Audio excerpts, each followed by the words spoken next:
Okay, I'm just setting up the live stream, won't be long.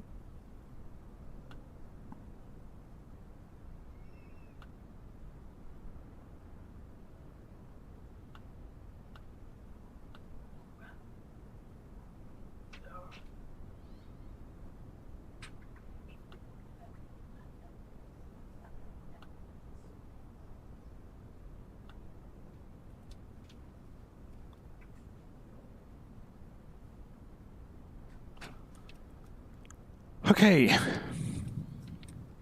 here we go. So today we're going to do leg 6 of the round the world trip. We're using the Vision Jet because it's quite a long leg. So let me just check the volume levels, make sure I'm coming through okay. Yes, looks fine.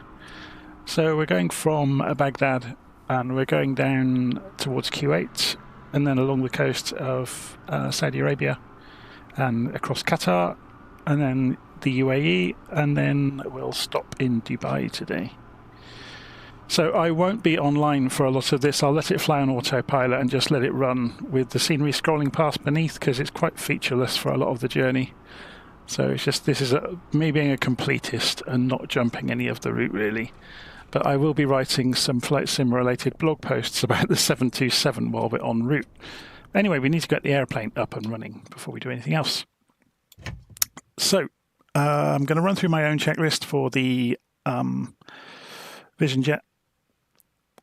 So we need to go into the tablet. And then we go into the statics app. And we can remove the chocks. We haven't got a cover on. If there are any protectors outside, we just removed them. And we don't really need this registration shadow. And then we can go into the luggage app and say none. And then we can go into the Bose app and put our headphones on, which will remove them off of the top of the dashboard. Okay, so we're pretty much done with the tablet. So then Control 1 takes us over to the switches. BAT 1 and BAT 2 need to go on. Whoops, it helps if you actually can see what you're doing. Gen 1 and 2 will also go on. We're going to prepare for engine start, so we're going to put the strobe on. It doesn't really have a beacon light. And check the primary flight controls. So our parking brake should be on. Let's just check that and see what moves in the cockpit. Yeah, the pedals are moving when we do that. Make sure the throttle is on idle. It is. Okay, so on the left hand side we're going to go and move this to run. So we just click on it and then hit the start button. We should find the engine comes to life all on its own. Famous last words. Did it actually work?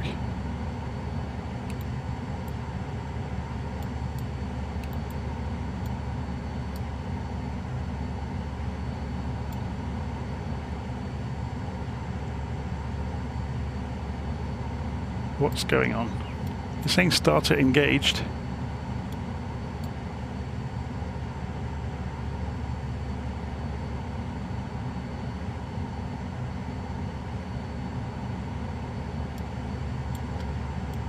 Is there something odd going on here?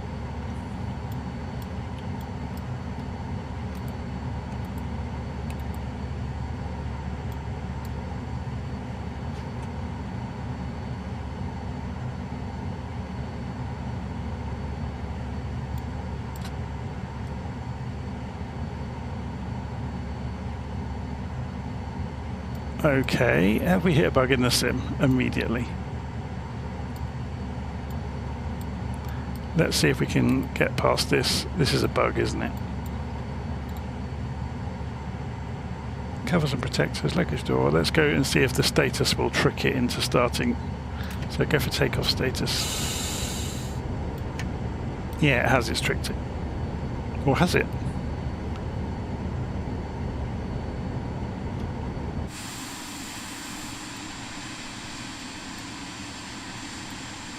Maybe it has.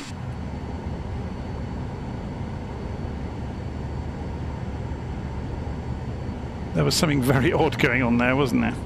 I noticed that as soon as I fired up the batteries, it was like the engine had already started, which is obviously a load of rubbish because it shouldn't have. It was sat here on the deck. Anyway, this is the Vision Jet.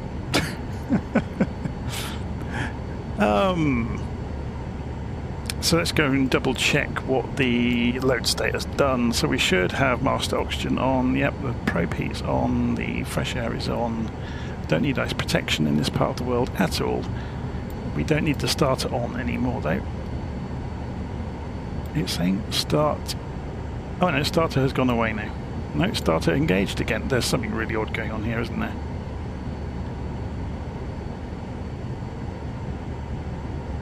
That should stay on. Oh, I know what it is. I've just realised it's my Airbus controller.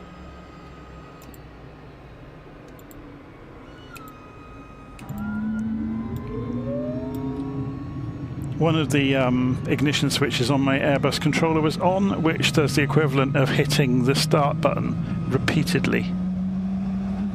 So there you go. If you've got a Thrustmaster Airbus stick, they're a bit of a nightmare. You end up having to disconnect nearly every button on them on quite a few aeroplanes.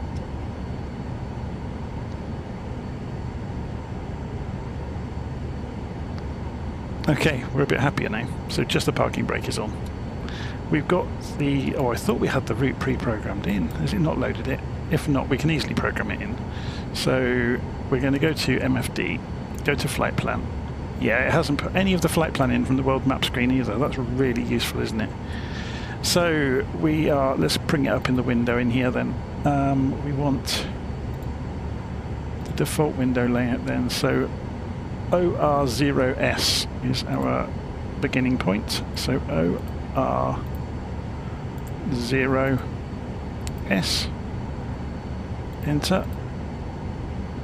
And our destination today is OMRJ.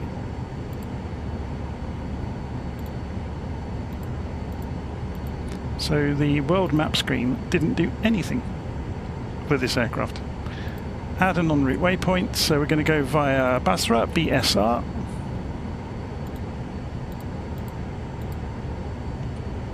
Oops, there's a choice here, it's the one in Iraq. And then after Basra, we're going to insert after it Jubail, JBL.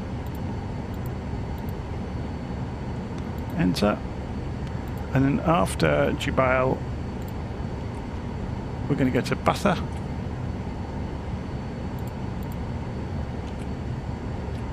BAT. Enter. And there's obviously lots in here. So that's the one in Saudi Arabia. Add an en route waypoint. ALB for Al Batin.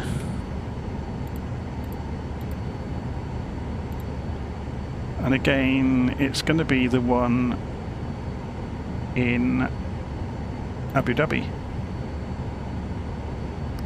Done. Then we should be able to come back out of here, go to the map. And we can actually have two different things over here at the same time. So if we wanted to, we could pull up the traffic, for example, on one screen and the map on the other. Yeah. So it's interesting actually the way this works, because you can flick between the two. But I'm just going to leave it. But it actually should put the map on that one. Whoops. And the traffic on the other one. That's a bit more sensible, isn't it? And oh, we're not that we're going to see any traffic, but you never know. Of course, now it's going to play silly games with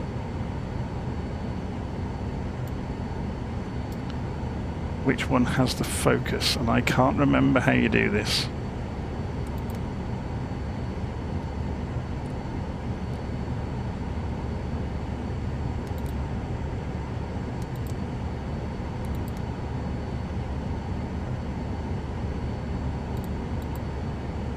We'll just use one screen, it'll make it easier to think about.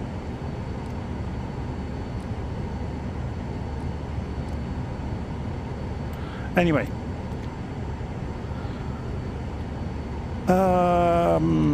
If we go and have a look at the map, this airfield isn't actually on Navigraph. even though it's here, it's not marked as an actual airfield. So we're going to do an about turn onto the runway, take off left, or turn left immediately after takeoff, and see where we get to. Yeah, I don't actually like glass screens. I think everybody knows that.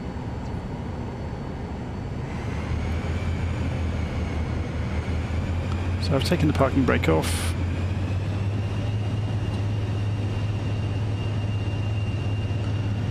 Let's put the head tracking on.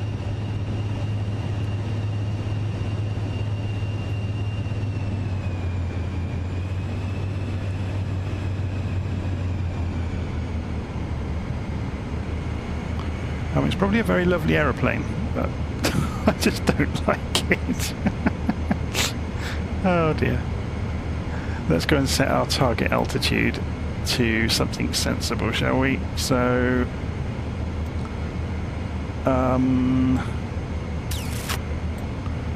altitude selector.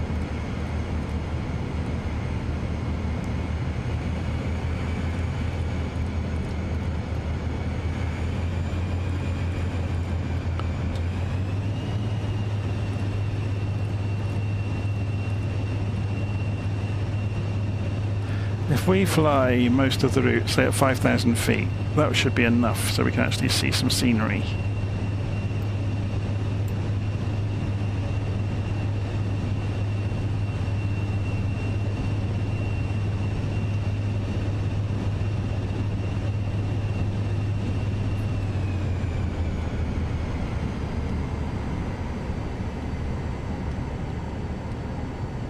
So I don't think this will go anywhere near 250 knots. Well, it might do. Not at that altitude anyway, though.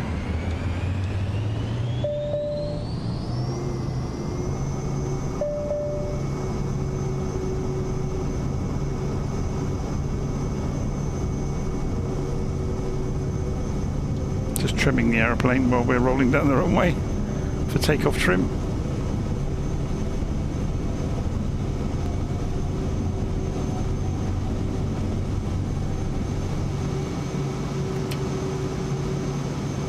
Gear up.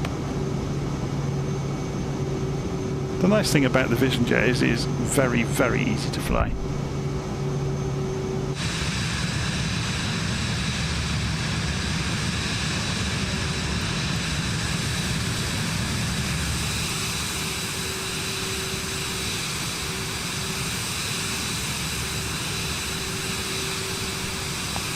So there's Baghdad International over to the left of us. So let's turn around towards our FMS or GPS route.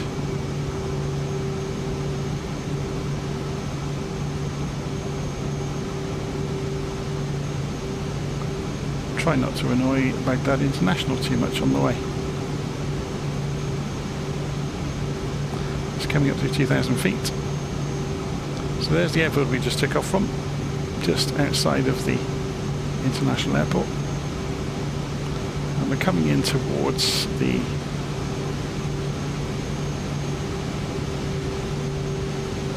GPS track.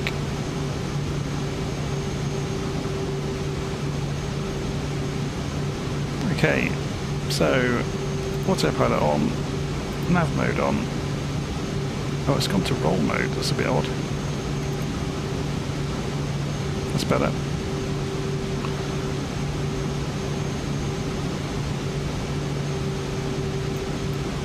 So it should pick up, here we go, look, it's captured the FMS position, so it'll turn right anytime soon. So you can see the flight director is starting to gently roll right. It should go a little bit more fiercely any moment, because you can see we're approaching the GPS track. We're within 1,000 of our target altitude, so we could do a flight level change to get there.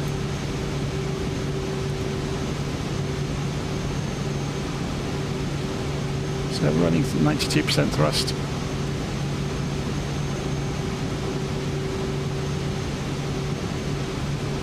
You can see it's winding out the vertical speed now.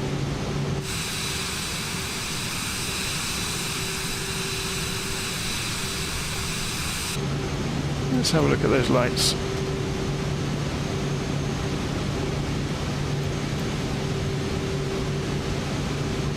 Don't need the landing lights on now. Just leave the strobes on.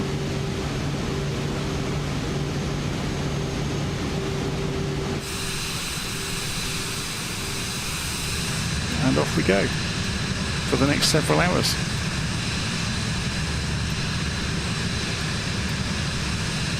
So what I'm going to do is pull up LittleNavMap, put it on a minimal window layout. So it's up here. And I'll get rid of the taskbar.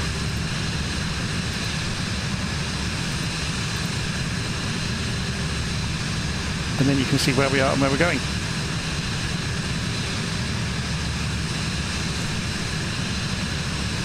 So it's absolutely dead flat for most of the route.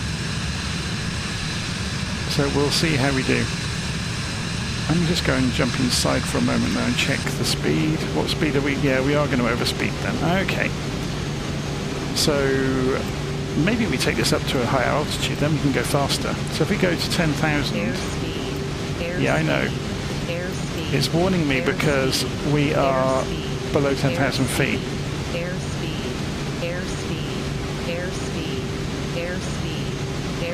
So what we're going to do is a flight level change. And you'll see the speed fall off.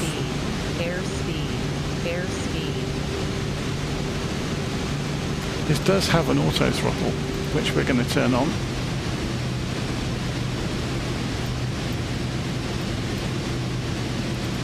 I'm going to put it on manual so we can set the speed. Just trying to see where the bug is. There it comes. We'll set it to 250 knots if we can.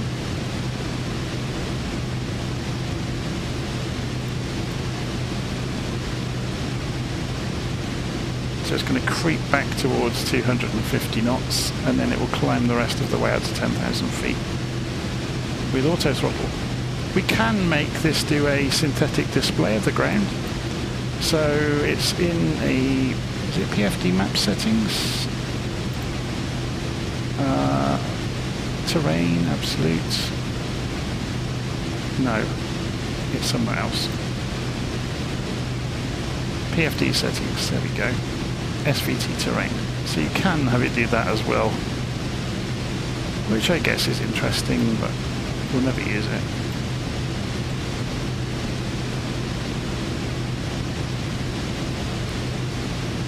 So we're just creeping up towards, yeah, let's turn that target airspeed down because otherwise it's never going to climb.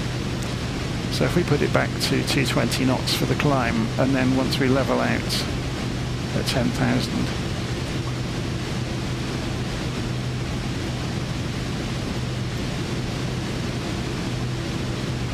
it'll be a bit happier.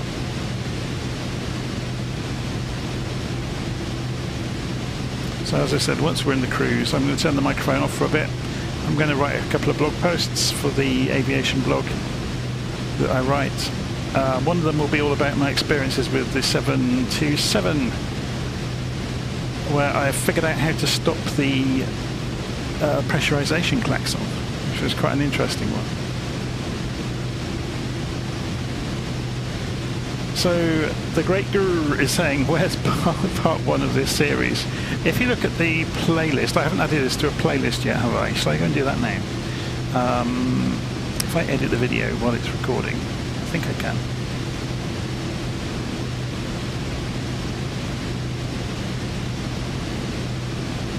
Can I put it on a playlist? Playlist, yes I can.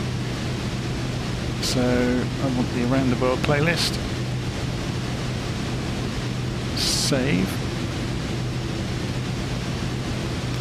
So if you look on the playlists on my channel, you'll see there's an Around the World playlist.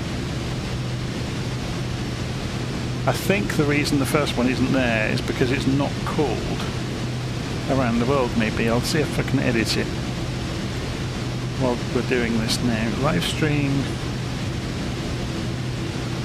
Around the World Leg 2. Yeah, I didn't call it Around the World. I'm going to change it now. Around the World leg 1, Oxford to Frankfurt and the TBM, save.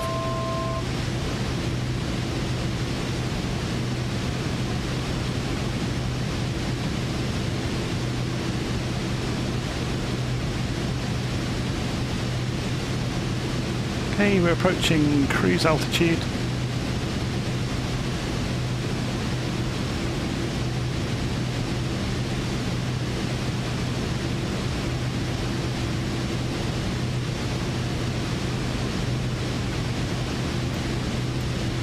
So, now we're coming up to speed, or up to altitude, we can speed up, hopefully. Let's go and increase the range on the map.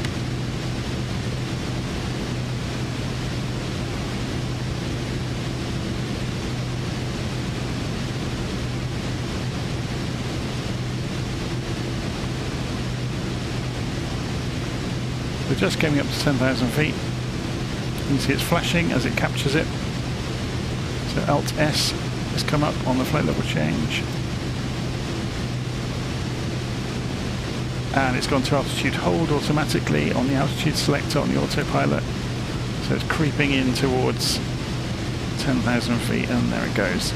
Okay, so then we will up the target airspeed to 250 knots. Wonder how fast this will go. So we may as well push it as fast as we possibly can. See, it's really just creeping towards 250 though.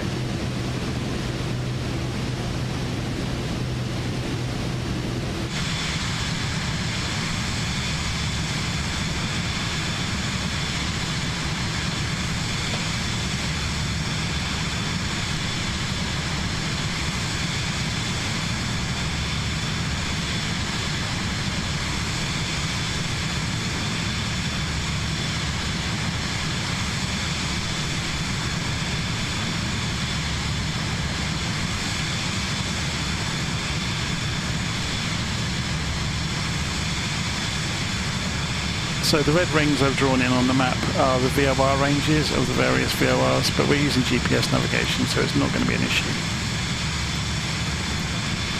So let's make this map a little bit bigger. Oh, that's going to get that in the way though, isn't it? It's probably best there. That is the end point in the corner of the map.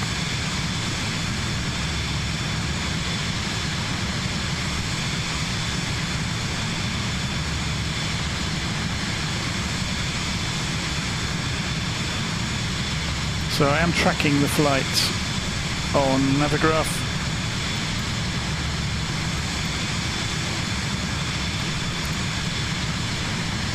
Let's turn off the... Oh, of course, that's going to stay with the aeroplane, isn't it? Unless I move it, of course. Also tracking the flight on Volanta. So you can see there's our track there, leaving Baghdad behind and climbing out to 10,000. We'll recenter that. So we'll see our progress there as well during the flight. And obviously I'll do a blog post at the end of the flight with details about the leg. So I'm going to turn the microphone off now. Actually, before we do that, like I said, let me just check. So we're not quite going to reach 250 knots, look. Because it's only going to run 72% thrust on the fadeout. I wonder if it'll damage the engine, because this isn't really simulated very realistically.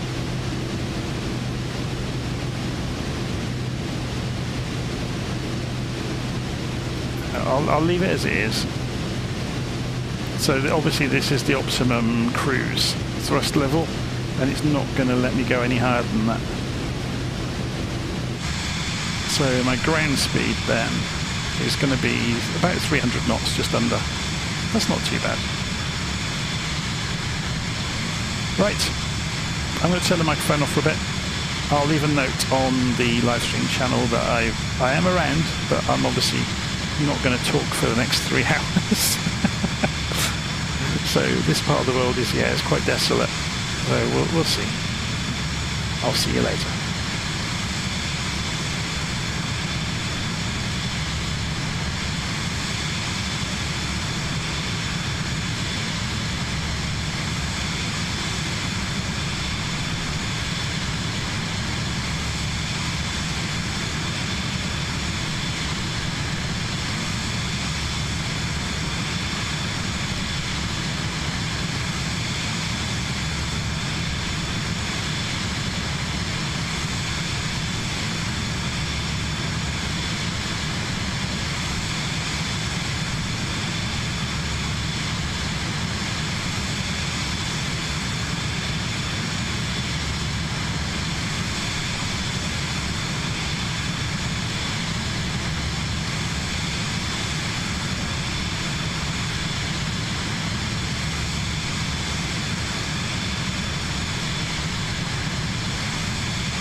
Stop.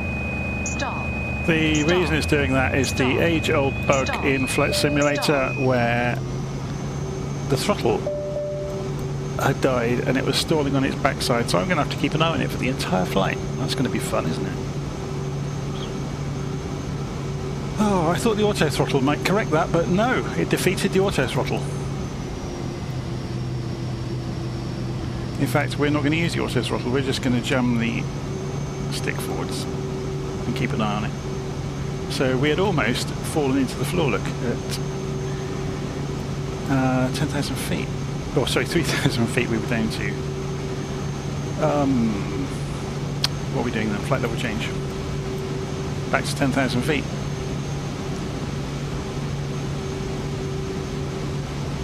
So full throttle. And let's set the target airspeed for a bit faster.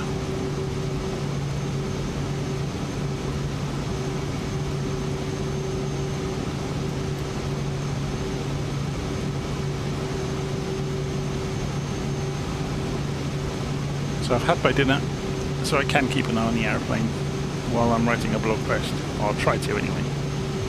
I might mute myself though. So you don't have to put with my inane babble for the entire route. So yeah, the throttle bug that's going on with the simulator is pretty awful. It's affected every aeroplane nearly. I think the PMDG Boeings are okay.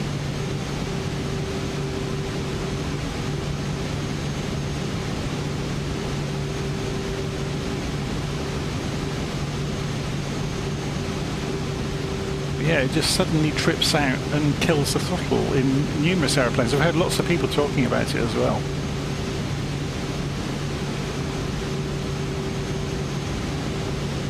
So we haven't made very good progress because of that. We're only halfway towards Basra.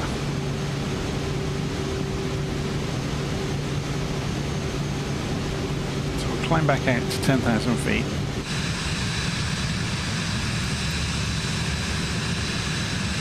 And see how we do. It's very desolate out here, isn't it? There's a lot of farms.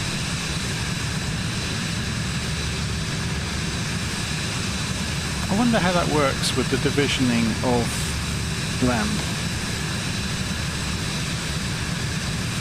So small strips.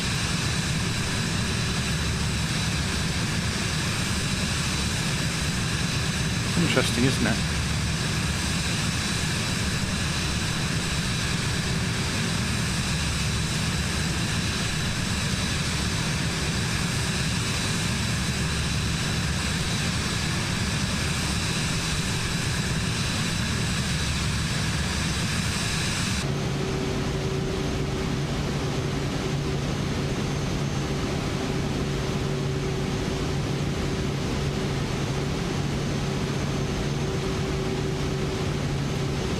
Okay, so I'll leave this climbing away. I'm tempted to leave it on full throttle to see how fast we can go in a straight line. Make up some time.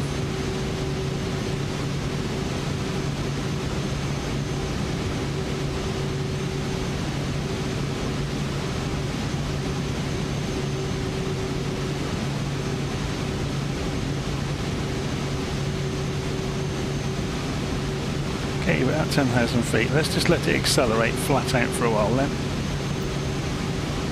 See how fast it will go. We'll move the airspeed target bug up as well.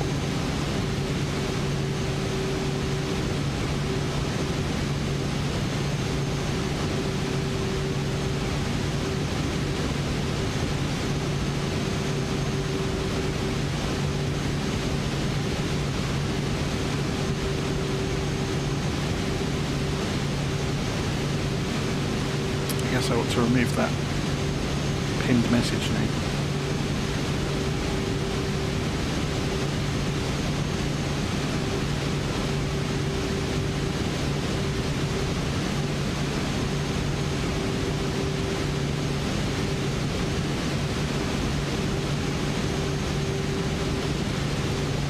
Okay, so we are creeping up towards about 290 knots then is the maximum by the look of it. So should we take this up to higher altitude? It can get to 30,000 feet apparently. So let's go and tell it to climb to 20,000 at least.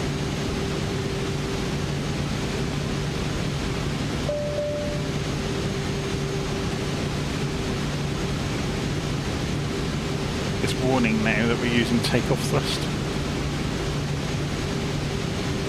That we're continually using it. Flight level change.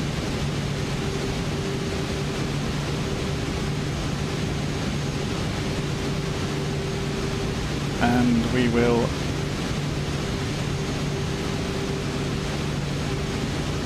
set the target airspeed to 250, which will let it climb.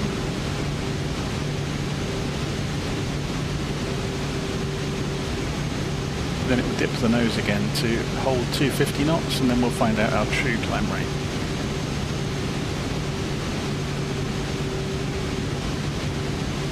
It's probably going to be about 1,000 feet a minute, isn't it? Oh, if that. It's having a job even doing 250 knots in a straight line.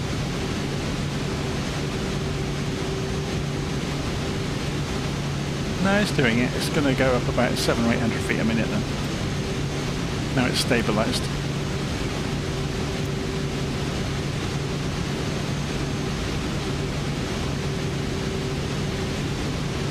Okay.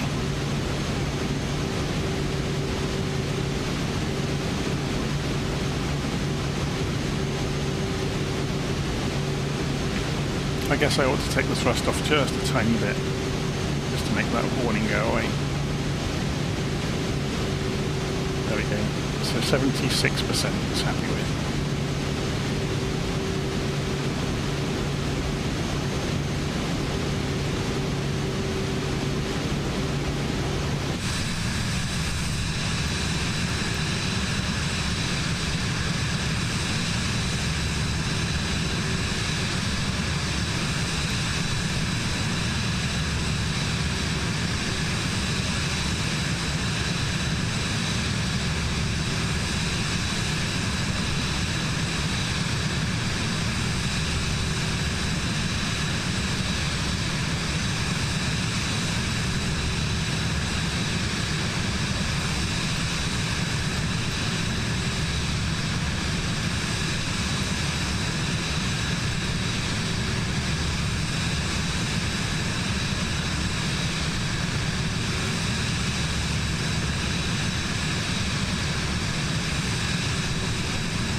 You don't have to spend any money on add-ons for flight sim. You get loads of airplanes with it. You get the whole world in scenery. So you could go flying around forever and a day without buying anything. The one thing you might want to spend money on if you get interested in them is maybe one of the PNDG 737s, because they are very, very good.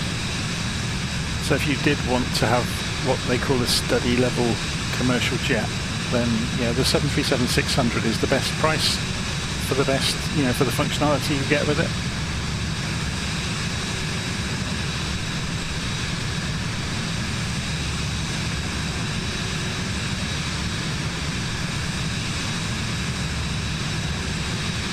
Let's go and close the window.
try and move the throttle out of my way without touching it and making the simulator have a fit.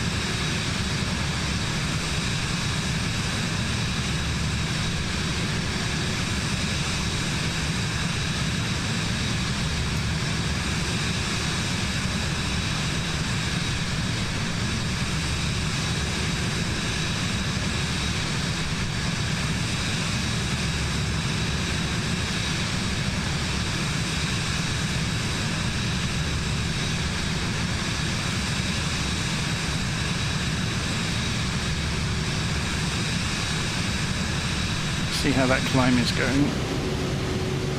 So we're slowly edging our way up. If I turn the target airspeed down, we'll get up to altitude a lot more quickly. So let's go and pull it down to 230.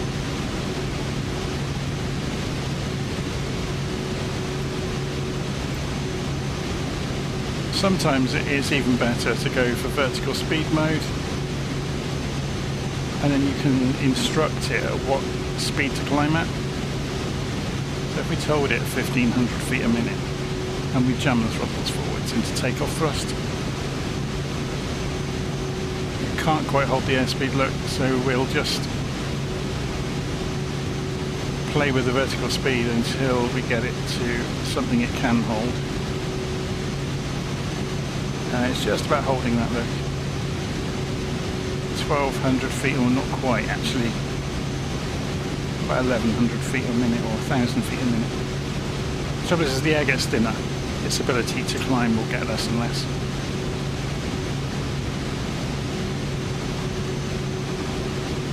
Bizarrely though, jet engines become more efficient the higher they are, so they burn less fuel for the same amount of thrust.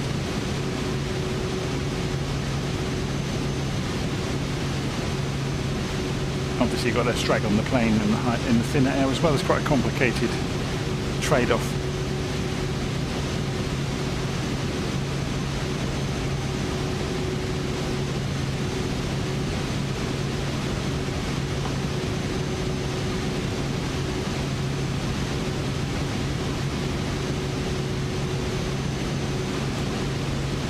Yeah, vertical speed is deadly if you're not on top of it.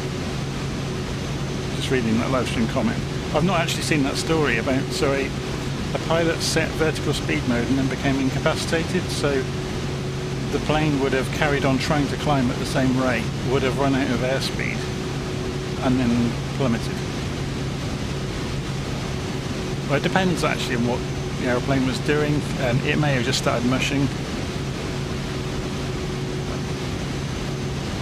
Not good anyway.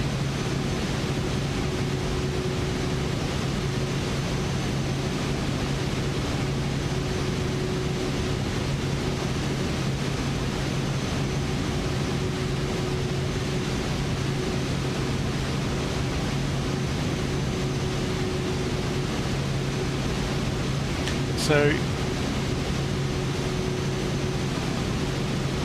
the passenger had to land the plane. So it wasn't a big jet then. It was only a small aeroplane.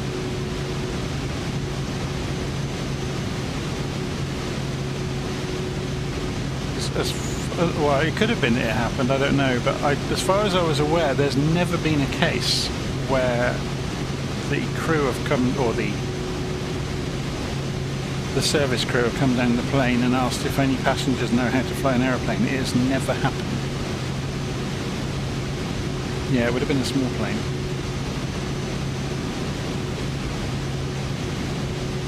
But yeah, I was watching a documentary a while ago and they were saying about the famous question about, you know, and the simulator wannabe flyboys always think, oh yeah, I could do it. But it's never happened in the real world. That's why they have two crew, that's why they don't eat the same meal as each other. And it's why on the long haul flights they have another pilot on board as well. You know, they take turns, rotate the crew.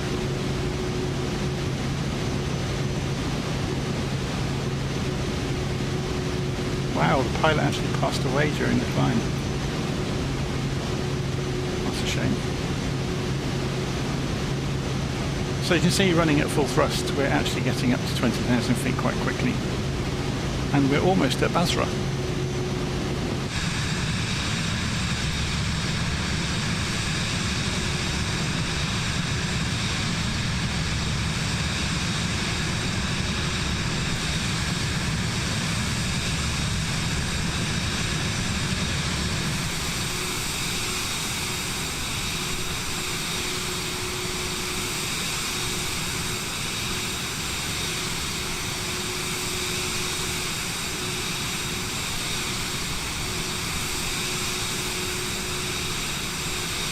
So Vitka's saying about the ATR that crashed. Yeah, I saw the news. Is this the one where it appears in the background of a camera shot? Was it like a surveillance camera or a car dash cam? And you see it spiralling in the background.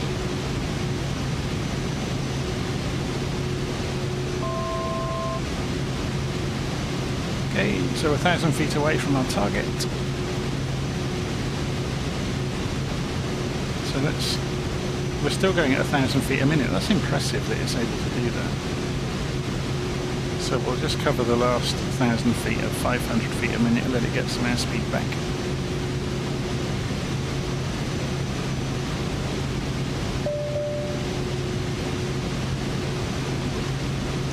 It's warning us about the takeoff thrust again, so I'm going to come off the thrust just a little bit.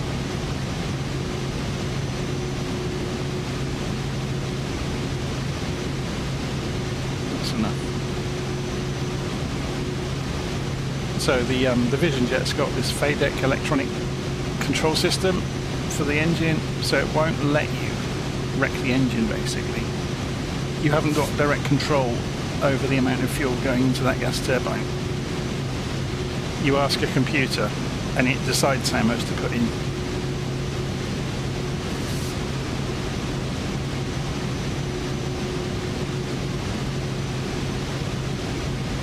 The Vision Jet has also got the parachutes? I'm not sure. That can save the aircraft. So if you're going to have a look on top. I'm not sure where, yeah, they haven't modded the panel.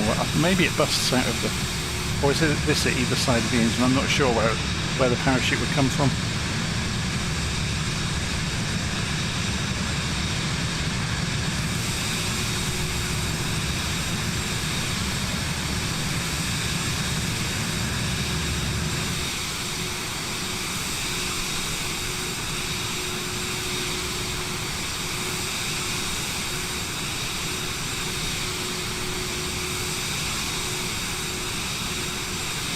It's interesting, isn't it, how they've got these little veins here. There's obviously an aerodynamic deficiency that was found during flight testing, and they had to add extra veins to shape the air.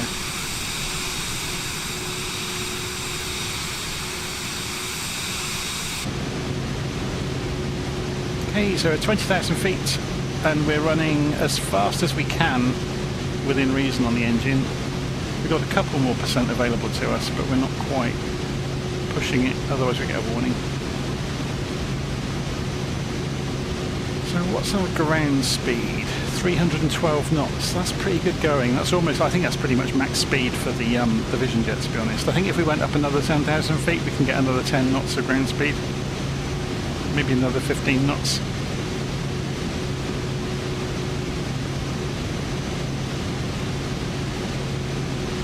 Yeah, so I'm open to suggestions for which aeroplanes to use on the different legs.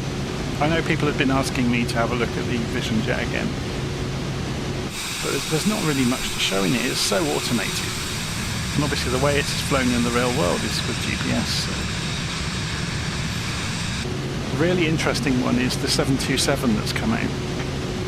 It's got an inertial guidance system. It hasn't got GPS, it's got an inertial guidance system. You can retrofit it with GPS, but the actual, the built-in system is inertial guidance, which I think is fantastic. So it's basically similar to the Apollo guidance computer. And apparently not many 727s had them because it was horrifically expensive. So it's like the predecessor of the modern guidance systems. So if you didn't know, an inertial guidance system works by measuring acceleration. So it knows where it is based on what has happened to it. If that makes sense.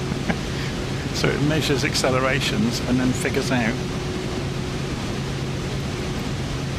where it is.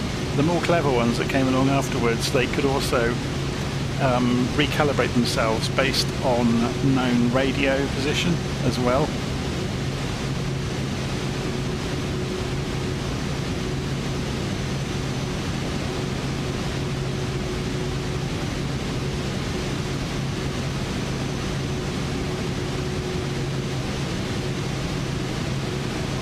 Not even LittleNavMap on the plane. An inertial guidance system, the only reason it knows where it is because you told it where it started from. And then it sensed being accelerated in a direction. So it figures out where it's ending up. But you have to correct it along the way because it will drift. But they are fantastically accurate. And the first one that was tested properly was on Apollo. That was the first really good use of an inertial guidance system. And they didn't think it was going to work, but it did. There's been whole books written about it. I've read one of them. And yeah, it was a hell of a breakthrough.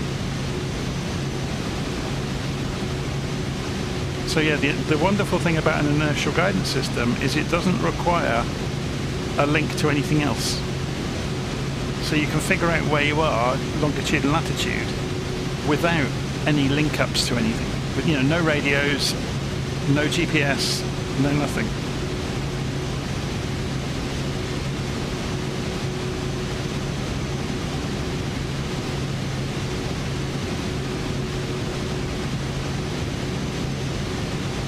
So this plane is all fancy. It's like playing a video game, isn't it? Well, it is. It's a game inside a game. If we go and have a look at Volanta, we can see ourselves on the map down here. And if we go and put satellite mode on and turn it in 3D, you can see our track there over the top of Basra. So if we go and look outside now and look behind us, you'll see Basra stretched out behind us along the river. So the river where Basra is that the Shat Al Arab? Okay. I'm not an expert on this part of the world, so the river further south, is it going to tell us? Oh, isn't it great when Google doesn't help you? Maybe it's not a river.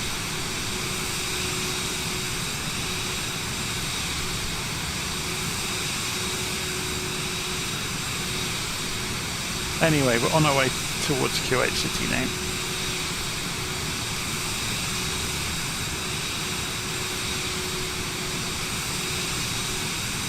Basra disappearing behind us.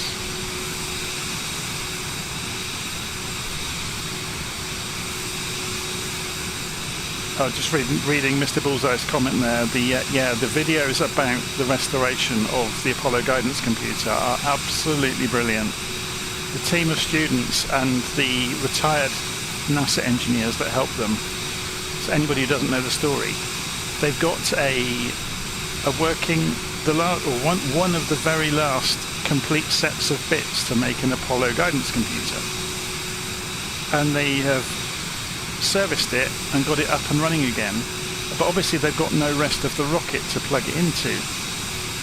So there's a spaceflight simulator called Orbiter, which is accurate enough in its simulation of the hardware in the rest of the rocket that they were able to plug the guidance computer into a computer running the Orbiter simulator, and it took over from the virtual guidance computer, and actually they had the real thing doing the job. It's absolutely amazing. It took them years, and the number of man hours must have been fantastic. But some of the things they had to virtualize some of it, like the rope memory, things like that. There's no way you're going to get a room full of people sewing magnetic rings together for you again. That technology disappeared with Apollo.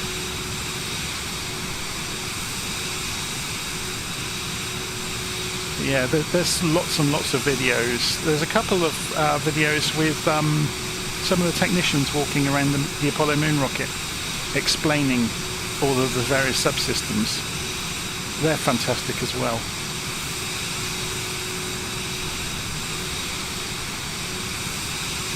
So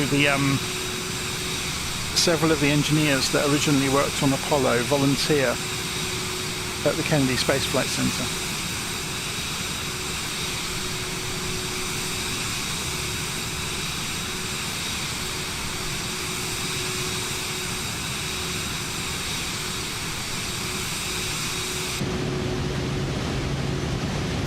So we are overspeeding. Seeing as we can, should we take it up to higher altitude then? So we're running almost flat out. Let's go and set the target then for 30,000 and see how it does in the thin air.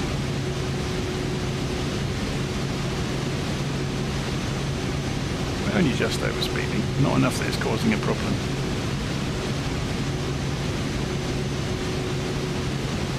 So 30,000, vertical speed mode. Let's wind in 1,000 feet a minute and see how it handles it.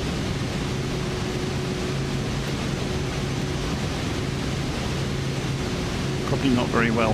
We might have to wind that back to 500 feet a minute and just gently make our way up there.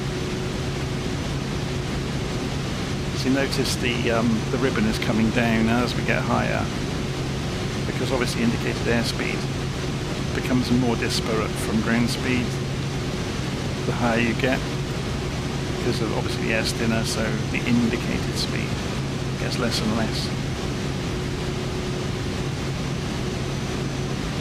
Yeah, let's wind that back to 500 feet a minute, otherwise we'll lose all of our airspeed.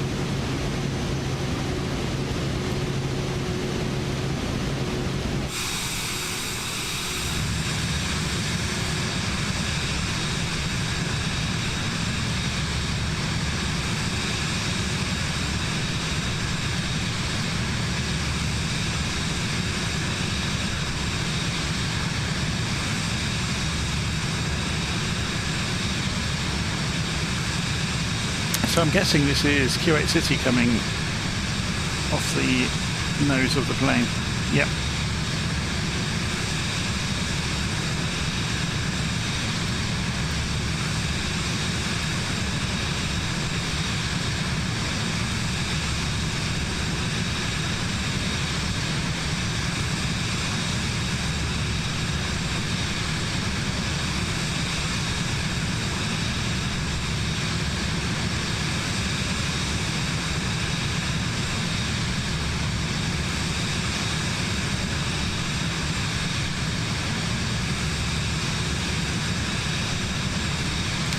It's interesting, isn't it, where they've got different data sets and you can see the lines between the data sets here and there. Well, it's like a patchwork quilt of different data sets.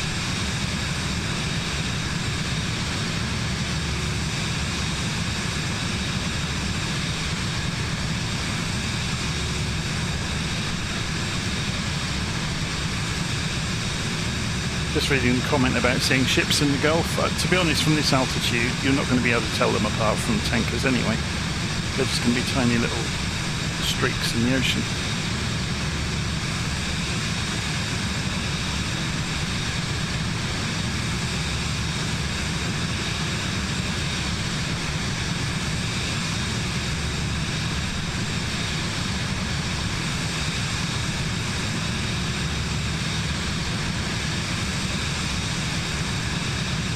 Yeah, when just reading the comment there from Unthinkable Fate, when you see the patchwork in the simulator, the pixelated patterns on the ground, you're seeing the lack of streamed scenery.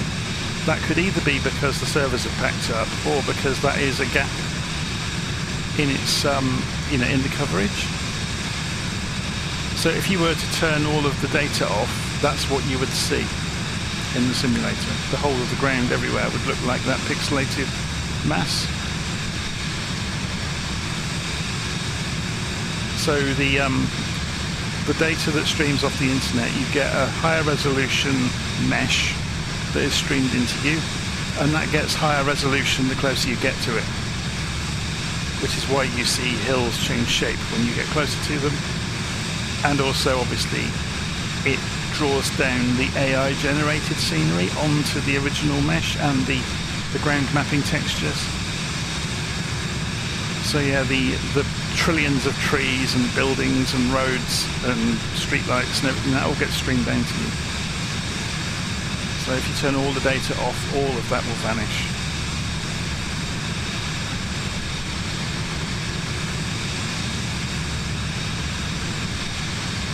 Yeah, just reading that comment about it, thought it was because the satellite imagery wasn't as good. Yeah, that's that's a very big reason as well. Let's have a look at this. Now we're getting closer. Look, it's pulling in higher resolution plots, and notice the striping is still there.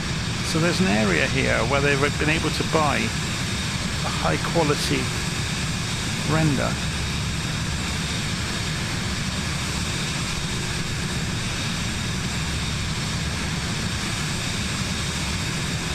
Is there a thing like Flight Radar 24 but for Flight Simulator? The closest you're going to get to it is Volanta.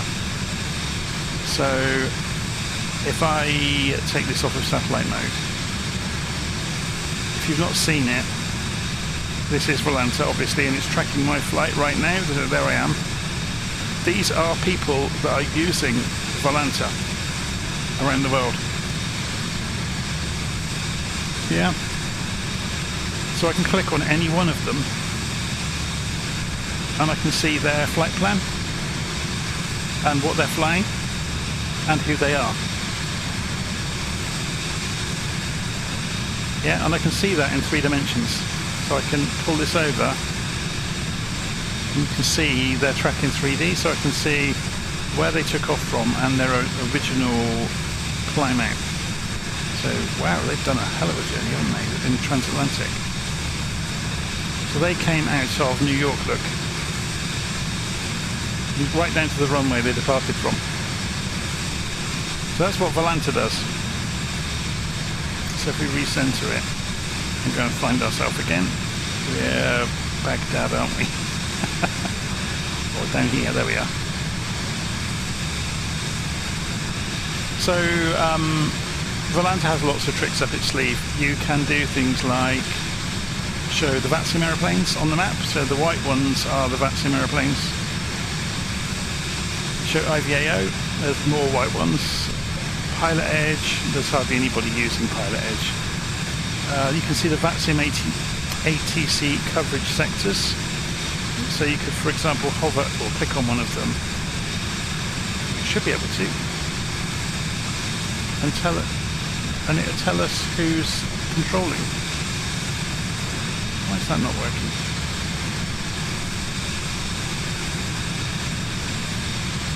Oh, that was working. It tells you the frequency, who the controller is, and so on and so forth.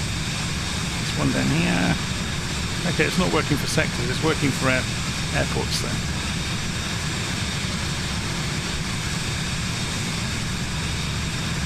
Yeah, Volanta's great fun. And the most important thing, I guess, that Volanta does, if you've not seen it before, is it keeps track of your flight. So obviously I'm recording my flight, and everybody you can see that's a blue aeroplane there is recording their flight using Volanta as well. So let me just not get too far away from where I am in the world. Here we go, there's my flight plan. So what I can do is go to flights, and I can see all of my flights in the past. So if I was to zoom out, there's previous flights I've recorded using Volanta. So over time it builds up this spider web. Obviously I can come back to the flights I'm doing today. But it's also got things like the aircraft you've flown, it's got activities to go and do, it's got all the scheduled routes of the big airlines. There's a paid option for Volanta, so they have gifted me a paid option for a short time. So I could, for example, find out all of the flights that go from, say, EGLL, which would be London Heathrow, and there they are. Those are real flights that leave Heathrow, so you could then go and pick one and go fly it. They have VATSIM events are listed in here as well. But there's some other fun bits and pieces which I've covered a little bit on the channel before. So say you're flying with a group of friends on Volanta and you can add people as friends. I can actually create a party. Again, this is a paid feature that I've got because they've gifted me this paid membership for a while. I can create a party and I can invite friends into it. And then once you've got a party up and running, you can enable draw, so you can chat amongst yourselves in the party, by the way. So you could say, like, hi, and it gives you a chat screen, just like on YouTube. So I can't see the point of that, to be honest. But the real thing, if you're doing like ATC or something, you can enable drawing mode, and then anybody in here then can draw. And say you're saying, do not cross this line, tonight, because we've got, restricted flight zone or something. So you can draw all over it, and the trick being everybody in the team will be able to see that. And also it's in 3D. So those lines are in 3D as well.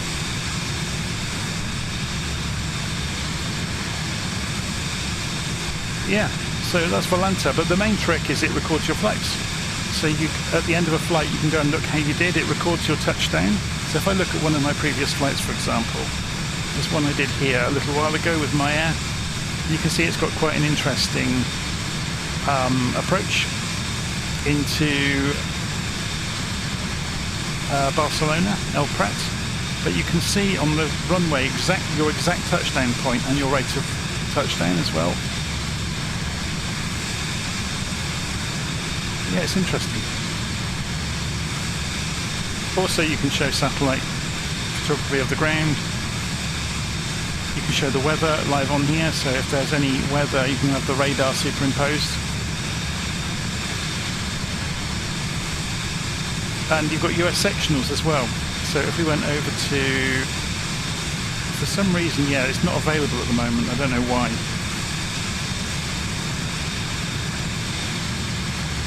There you go. So if I go back to my flight that I'm actually doing today, which was, where are we? Forgotten where I am in the world. There's Egypt. There we go. There is an icon up here that takes you straight back to your flight. The other trick you can do is if you change your tail number to a real-world aeroplane, you can come in here and you can actually go and find the aeroplane image. So it connects to a website called called planespotters.net. And if they've got a photograph on file of that particular aeroplane, then it will put a picture up there of the real one.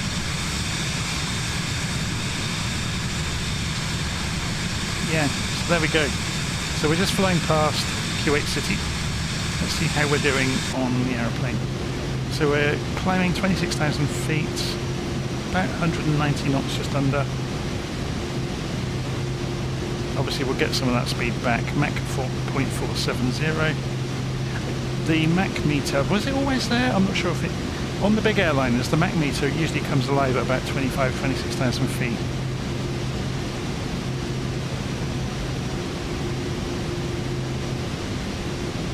So,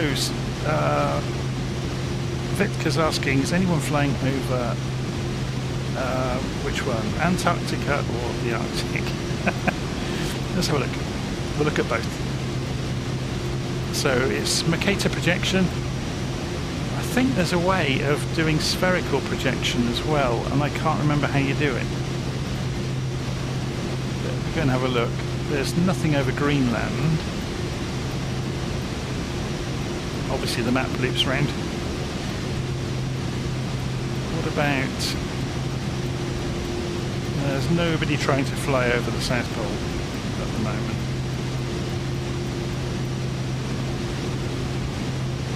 Svalbard up there, there's nobody. Although I say there's nobody.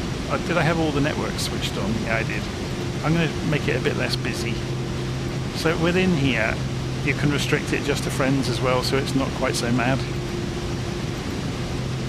The one misgiving about Volanta is it updates about every 7 seconds, which if you're trying to use it for ATC is just a little bit too slow. And also you can't show labels. So it would be really good if you could actually show a label on an aeroplane on the map. So then if you're in a group flight situation, you'd know who's who. But it doesn't quite do that, it's a shame. If they added that one feature of showing the labels for selected aeroplanes, it would become brilliant for group flights.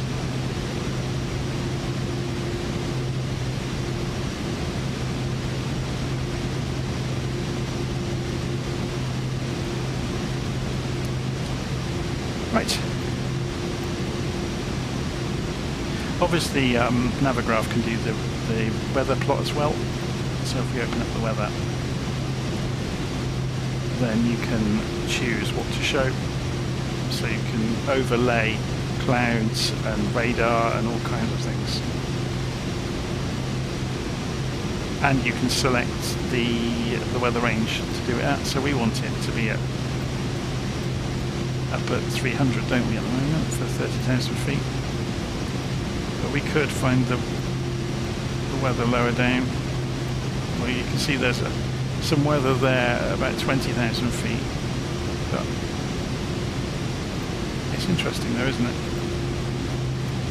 So nothing that's going to affect us on our way. Obviously, though, Navigraph only shows you your own aeroplane, which is a shame.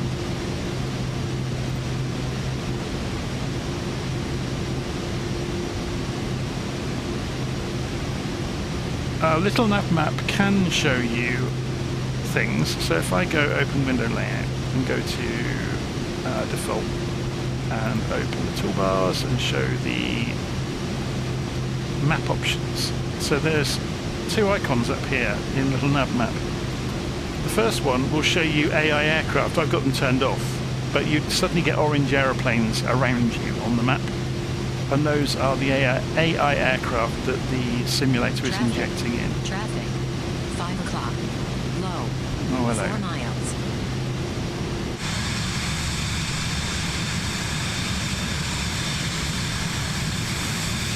If I was to turn labels on, you'd probably find out who that is.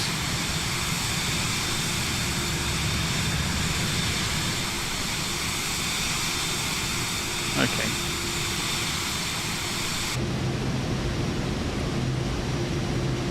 So yeah, sorry. If I had the AI aircraft in the sim, then they would appear as orange. The trick being in LittleNavMap, you can go on online flying. I've actually got a server set up here for a group of friends that run a program I wrote some time ago called Transmitter. So if I test that, yeah, it's working. If I apply it, and okay. Traffic.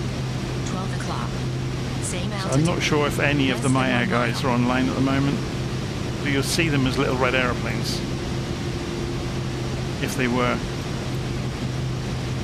So that relies on a small program I wrote ages ago called Transmitter. I used to run my own server, and it was super popular, but it became overrun with too many people.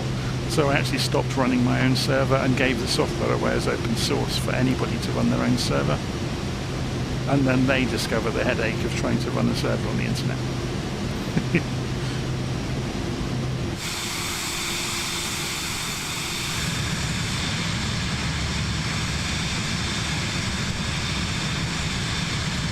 Okay, so window open, window layout, minimal.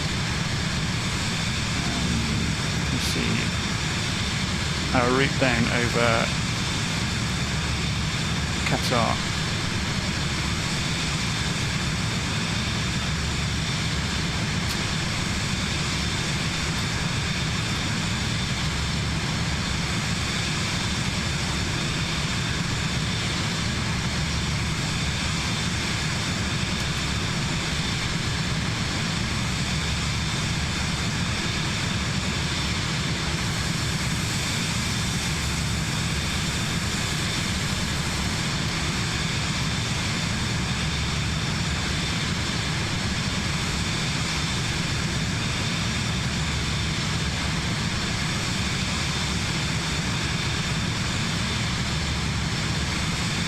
It's worth pointing out that Volanta program we were looking at is free.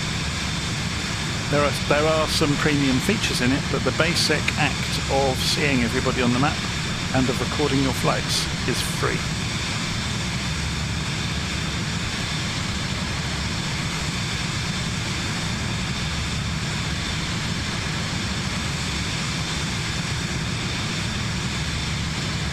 So Pavli says, is there an icing effect? Yes, there is. Obviously meteorological conditions would have to cause it, but you can have icing occur. You can also get ice build up on the wings and the fuselage, around the nose. Obviously this part of the world we're not going to see it. Or not today in this weather anyway.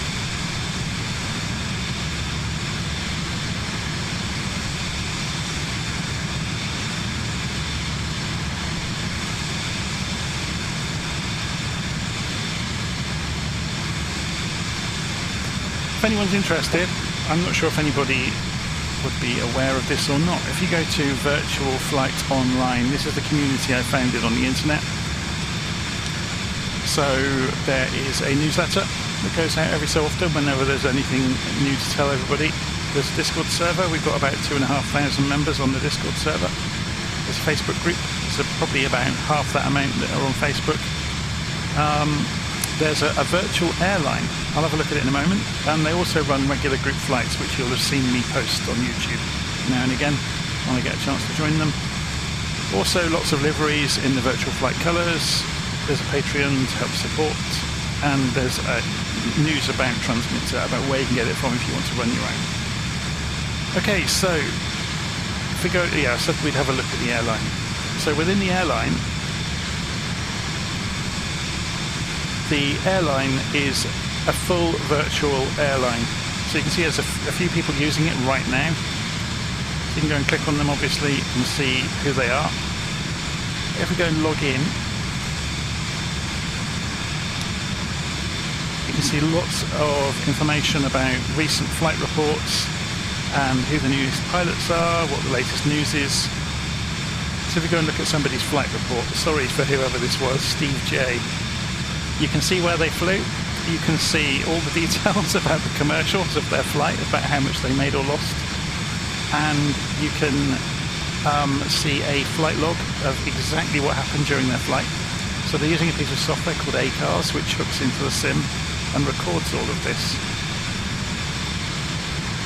So you can see lots and lots of data about the flight and how well they did. It's very, very good fun. And again, this is all completely free to do. You can go and visit Virtual Flight Online. You can join the airline for free. There's tons of guides, documents to walk you through it. There's all sorts of things like tours you can go and take part in. There's lots and lots of those. So a tour is basically a sequence of different flights. So if you went and said, have a look at this one, this long way down tour, just waiting for it to load, give it a second. 69 legs, oh my word. That's huge. That's why it's taking a while to load. Don't think I've ever seen a tour that big. Yeah, here it comes. Oh my word. Those are the legs of the tour. So for any one of those legs, you can open it up and have a look and see where it goes. And you can load it into ACARS and go fly that leg and then record your information back into the airline. And that goes into your pilot profile then. So over time you can amass data about where you've flown, and you can win awards. And some of the badges you might win might be for completing tours. You can go and look at your pilot reports from your recent flights. So you can see there's a flight I did. And you can see I actually made 13,000 by the look of it, which wasn't too bad going. It's all pretend money obviously, but it's good fun. So yeah, that's Virtual Flight Online. So it's a full virtual airline online with tours and there's scheduled flights as well. So if we go and have a look at the... Now, where am I going to find it? I don't know my way around it myself. If I look at flights in the flight operations and give it a chance to load.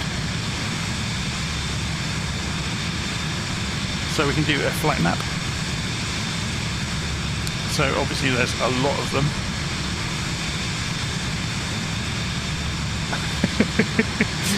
Obviously you can whittle that down obviously as well. So we could say we want to say just the express flights from say EGSS. Fine. Spinning away, it's having a dig through the database. There they go, there's 15 of them. And obviously you can then view those on the map on their own. Oh no, that's done the whole lot again. See, I don't know how the system works myself. I'm not of use, aren't I?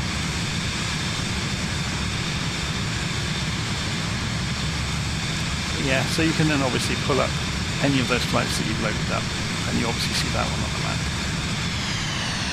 Oh well, we've just lost our engine again.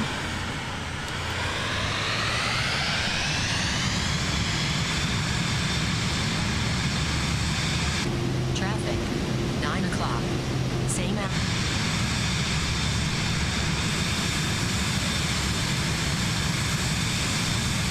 So what sort of aeroplane are they actually in? An F-35. An F-22 a bit further over.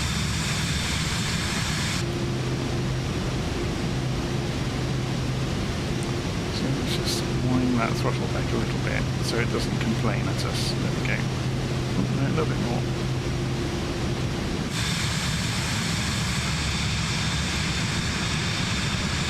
So yeah, Virtual Flight Online is completely free to join. If you go and look in here, you can see there's the user guide. It takes you back to that website we were looking at. And it's got beginner's guide, where to get ACARs from, what the ranks are. There's a rank structure. There's a fleet of aircraft. We have turned off damage to the aeroplanes because I just spent every evening hooking aeroplanes out of the service hangar where they'd had heavy landings. So yeah, we turned that bit off. And it explains in the PyReps what you get in them. But yeah, it's good. For group flights, they all happen in Discord. So it explains in here how you can make an event, so anyone can make an event for the group flights. So once you're a member of the Discord server, it goes through all of the details you'd ever need to know about how to host your own events. So to take advantage of the community and go flying together. The huge rule that we do enforce with the group flights and the Discord server is family-friendly language at all times. Anybody who breaks that rule or, tries to promote piracy or anything else, they get banned instantly. No questions asked. Somebody starts swearing, instant ban.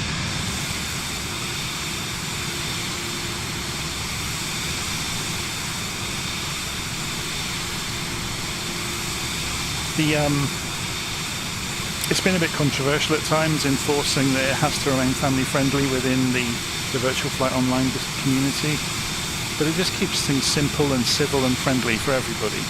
There's no talk of politics is allowed, no hate speech. It's just basic common sense rules.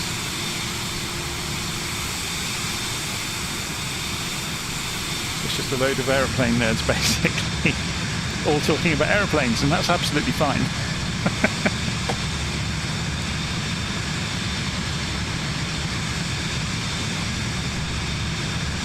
I'll show you the Discord server now. There's no harm in showing you it.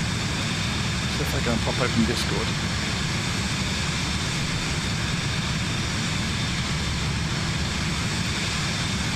So there it is. If we go and look in the About channel, you'll see obviously the rundown of the various places that Virtual Flight Online exists. There's the news channel where anything new coming up. You can see we did an ATC session with MyAir recently. There's a news feed we aggregate several online news feeds into the Discord server, so you can find out the latest news in Flight Simulator in here. There's obviously the rules. There's a general chit-chat channel. There's forums, so anything, if you don't want your subject to be lost in the general channel, you can start a forum and post about it. You can introduce yourself to the community, and you can see how busy it is. This is all different people joining and saying hello, and the conversation off the back of that. You can write logbook entries in here to tell people about flights you've done in the simulator, and you often get, you see that one's got 26 comments on it. If you've got a problem with your sim, you can throw it out to the community. Has anybody seen this? Screenshot channels, obviously, for people to show off their proudest flying accomplishments. Oh my word, I didn't know there was a Buccaneer. Oh, it's an FS export. Oh, there you go. You can invite people to go flying with you. You can arrange events, so you can see they're a bit more structured with dates on them. and there's an event going on right now. And those are all of the people that are flying together. There's a regular event that happens on a Monday evening. So you get quite a number of people joining the event. So those are all people that are live right at this moment on Virtual Flight Online. I won't jump in because they'll all shout hello to me. And it wouldn't be fair for them to know they're being streamed, halfway through talking to each other. There's the airline channels. So you've got the airline forum. Obviously, you've got the support channel for anyone that's got problems. VATSIM, for anybody who's doing VATSIM flights, if they want to go and post about what they're doing in VATSIM, and they can have a chat channel there, so while you're in between talking to ATCs, you can chat with each other. And then lots and lots of resources channels, so aircraft, for example. So anytime an aeroplane comes out, it generally gets a subject in the aircraft channel, for example, and you'll get things coming up in there. And scenery, obviously, liveries, flight plans, software, it's all self-explanatory. Books. So there you go. That's the Virtual Flight Online Discord server. So the way to get to that and the way to join it is completely free. Is to just go to virtualflight.online and follow the link to Discord.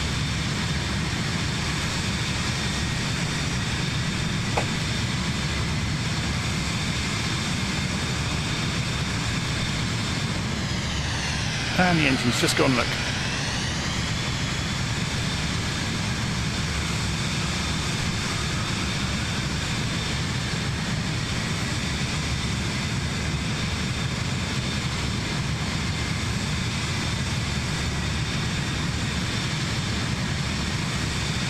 So Mr. Bullseye, oh my word, you're running Flight Simulator through Proton. Does that actually work?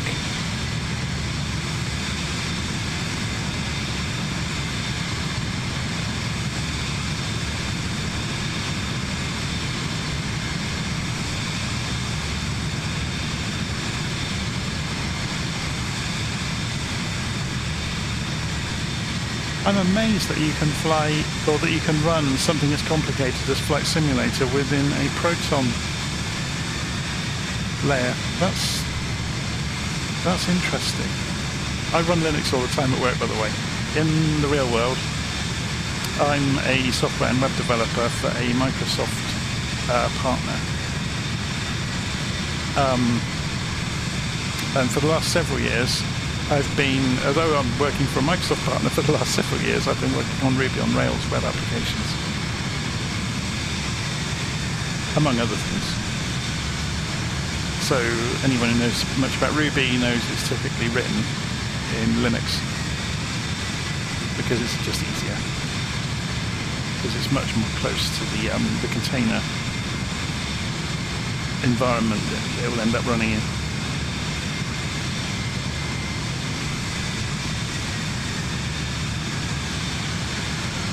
Having said that, I run Visual Studio Code inside Linux because it's the nicest IDE.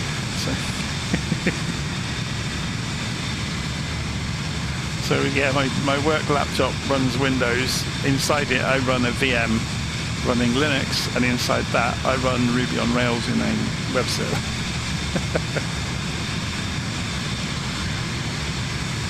And then it ends up running on Azure eventually for production stuff. I can't tell you who or what I work on, but I can tell you the nature of it.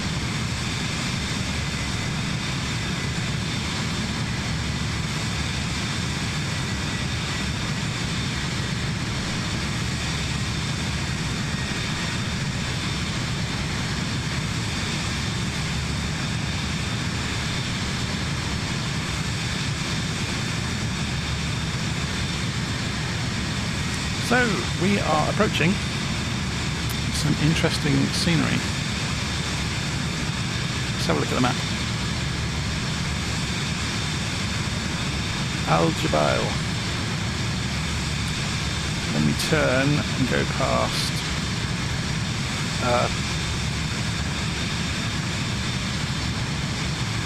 interesting.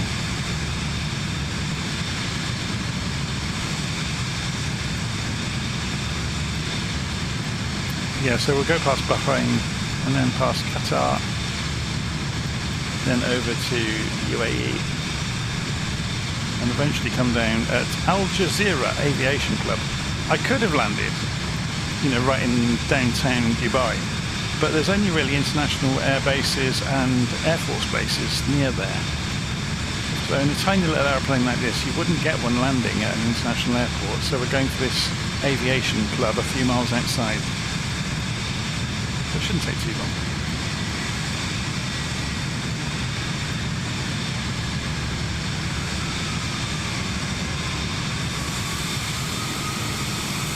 So this is an A330 disguised as an F-35, or the other way around. F-35 disguised as an A330. Yeah.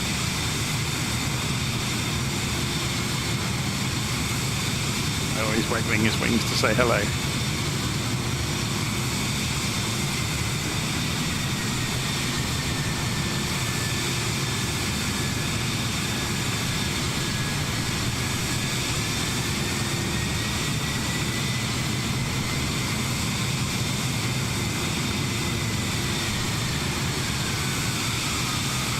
Yeah, I haven't got any other airplanes installed at the moment.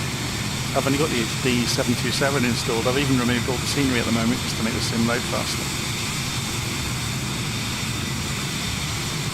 So, Gal is saying, I want to try out that sim. I'm just a bit intimidated by the professionalism. I don't want to ruin somebody else's flight by being me. Have you looked at the AI air traffic controllers? There's a few of them around now, but they're very good. If not, the best way for anybody here, anybody that's watching, if you've ever wondered about having a go at doing or responding to an air traffic controller and having them involved in your flight, I can't recommend MyAir enough. They run several flights every week. On Tuesday and Thursday evenings, typically. 8 p.m. British summer time at the moment, so that'll be 7 p.m. or 1900 hours UTC. They're typically a 2-hour flight, but as a group of, it can be anywhere from 5 or 6 of them up to 10 or 12 of them, depending on how many people join in on a given night. But if there's not too many involved, there'll be one person will become the air traffic controller, and the rest of the group will communicate with them during the flight. So it simulates the back and forth, but it's a friendly, relaxed environment. The controller is not going to have a fit about you not following procedure. They might ask you what you're doing, and the others might laugh. So yeah, MyAir is very, very good. It's the best on-ramp to air traffic control that you can probably invent. And the people that run the air traffic control are very experienced at doing so. They won't suddenly flap if you do something odd or you shoot off in a strange direction. They'll just deal with it calmly and methodically and ask if you need help, which is it's air traffic services at the end of the day. That's what they're there for. They're there to help. So don't worry about the MyAir website so much as the Discord server. The MyAir Discord server is the thing that's worth having a look at.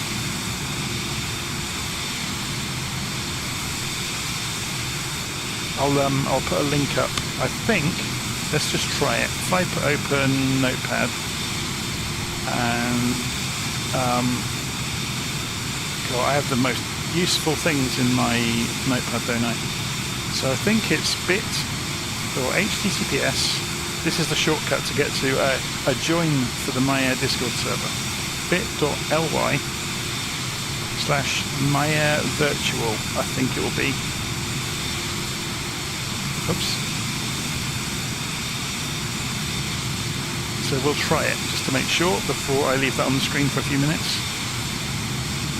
So if I stick that in the browser, yeah, that works.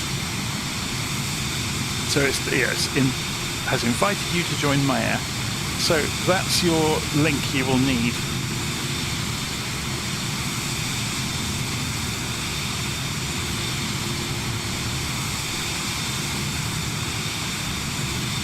So bit.ly/myairvirtual, and that will join you to their Discord server. If anybody does join and you want to just learn the ropes and not make an ass of yourself, they will be absolutely happy for you just to sit in and listen in on their flight. So you would be able to then, hear the ATC talking. You might want to mute yourself just so you can, make noise in the background. They have push to talk configured on their channels, and they've got all the guidance about how to do that within their Discord server. So even if you're sitting there, you have to press a button to talk anyway, which is how you avoid stepping on each other when you're talking to ATC. But yeah, anyone that's, even if you're an experienced VATSIM, we've got some experienced VATSIMers that take part in the MyAir flights just as a relaxation flight, really. A no stress, try an aeroplane out and have some basic ATC involved. So obviously the ATC will take care of separation between aircraft on the route. Everybody flies the same route, by the way. I should have explained that. So on a group flight night, everyone will take off from the same airport, so you'll be queuing up to take off. And you'll fly the same route, and you'll often, if you're doing like a racetrack type standard terminal arrival route, you'll see the other aeroplanes coming and going in the racetrack as you're going in towards finals. It's great fun. Anyway, so that's MyAir Discord server at bit.ly myairvirtual.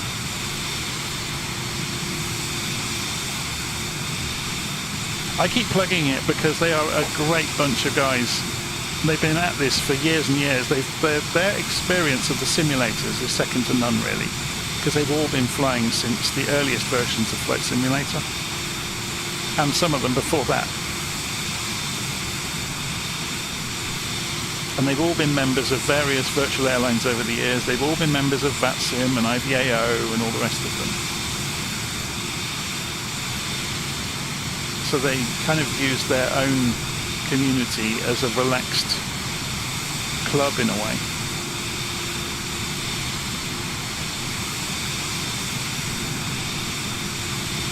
Right, where are we? On our way down past Qatar, which we'll probably see. Yeah, it's just coming, looking on the horizon. So what I'll do is leave the map up here, and I'm going to turn the microphone off for a bit, and then I'm going to have a stretch my legs. I'll be back later.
Stall. Stall. Stall.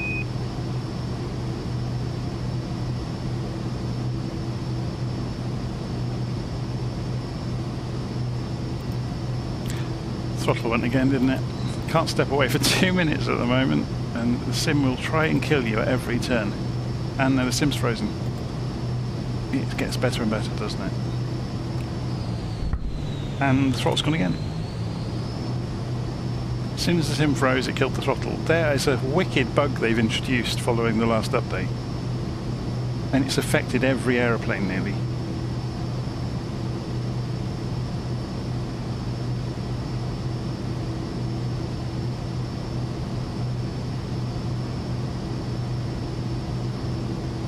So I need to put ourselves on vertical speed mode and just let it dribble its way back up to get some airspeed back.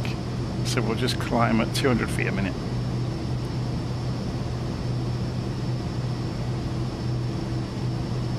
Hopefully it won't do it again anytime soon.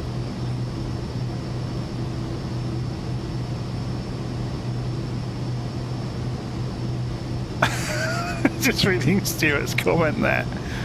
He's flying the VL3, forgot I had the stream on. Thought I had rocket power for a moment. That's fantastic, I like that. Great.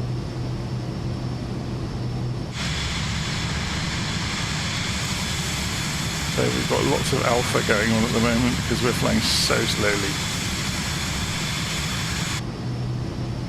I'm amazed it will fly that slowly at 30,000 feet, to be honest. I thought it would fall out of the sky at much below about 150 knots. But you live and learn. That might be a problem with the simulation, you know. I can't imagine doing 80 knots at 30,000, although it's indicated 80. Ground speed's much higher. Like we're doing 100 at the moment.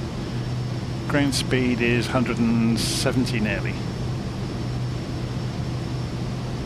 So yeah, so it was probably 150 when it said 80. I keep forgetting that. Obviously up in the thin air, which affects the indicated airspeed quite enormously. So let's go and zoom in on this wonderful navigation screen over here.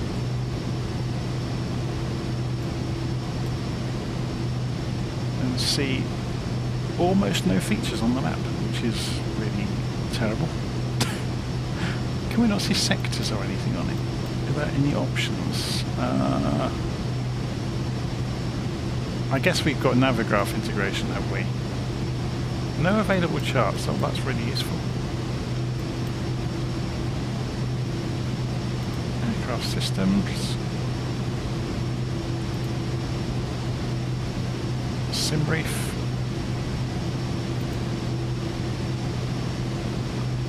Interesting. Okay, so we can link to a Navigraph account. So if I grab my mobile phone, can I make this work?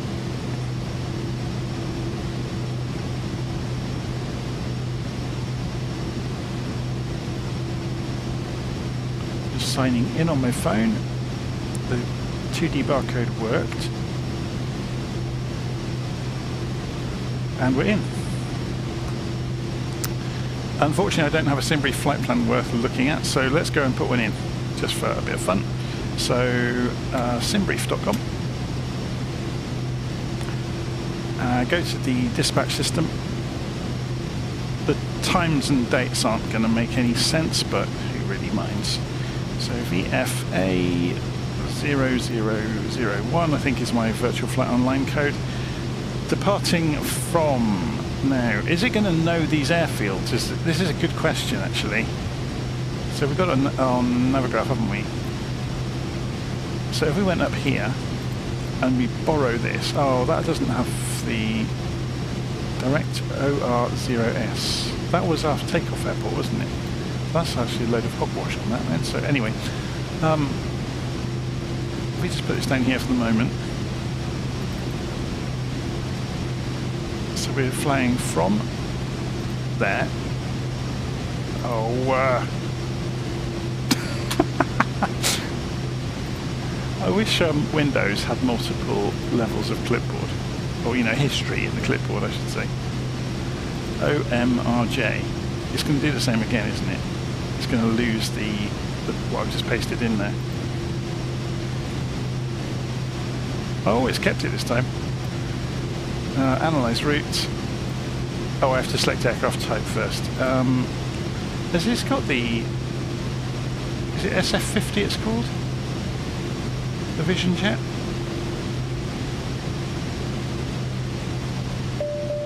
There it is. Unknown departure airport. Okay, we'll just say we're leaving Baghdad International then, shall we? So what was the ICAO code for Baghdad Orbi? We really don't mind, do we?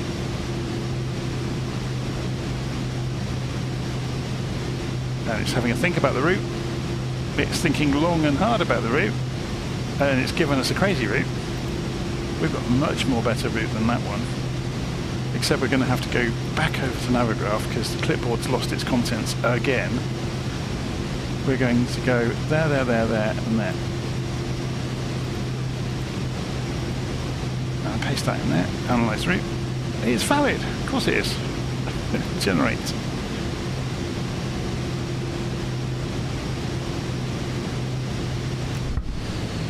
And we've lost the engine again.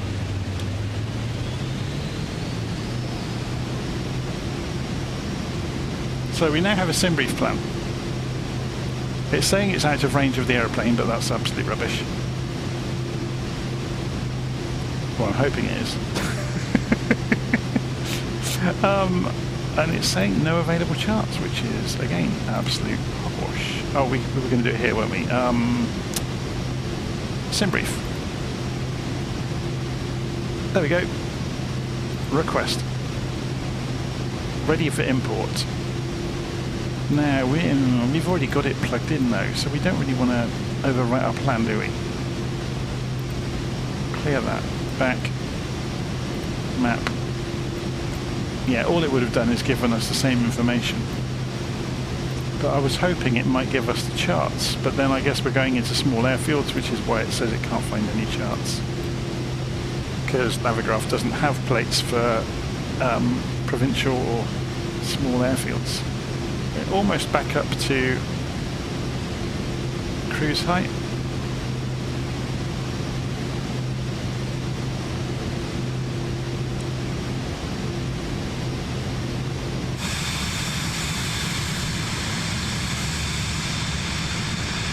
Okay, so out there, if you have a look at the map,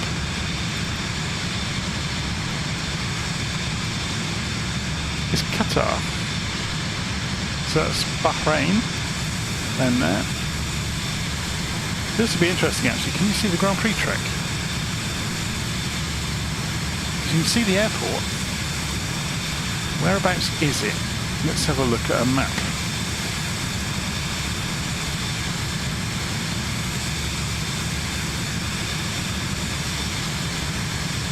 I'm not sure what part of the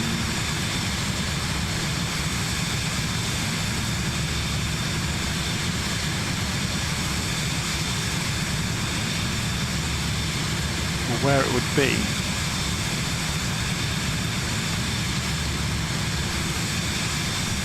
Ah, here we go. It's on the near side to us, okay. So it's alongside the airport. So if we get the view correct, and if I turn on head tracking so I can look away from the aeroplane. Yeah, there it is. There's the Bahrain Grand Prix track. Just down in there.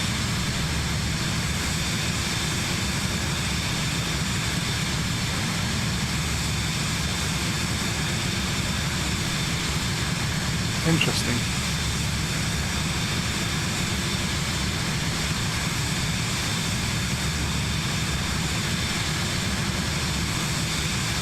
Of course, there's the crazy.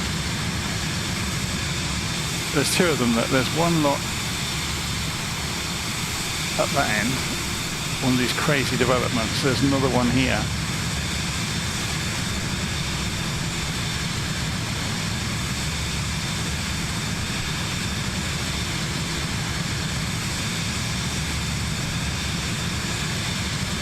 Anyway.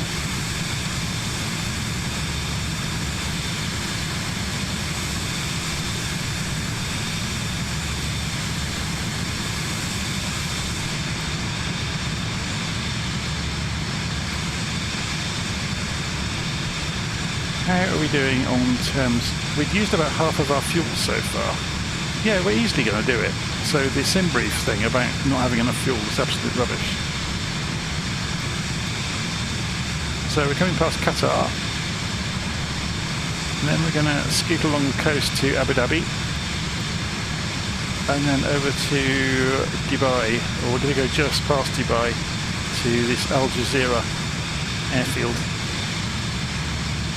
Should we see if there's any other aeroplanes nearby in Volanta?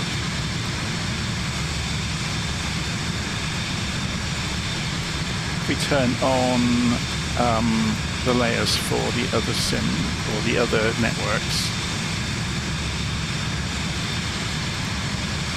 So you can see the sectors in Volanta as well. So there's quite a few aeroplanes down here at Doha. A few at Abu Dhabi. There's quite a lot here at Dubai. It's good, isn't it? Because you can actually see for an aeroplane where they're planning to go as well. So they're going to be leaving on that standard instrument departure look. Going out across the world, basically. Where are they flying to then? Oh, into Paris. Charles de Gaulle. Interesting. Anyway, so we'll centre ourselves up on the map and put the focus back on ourselves. So they're flying an Air France plane from Dubai over to Paris.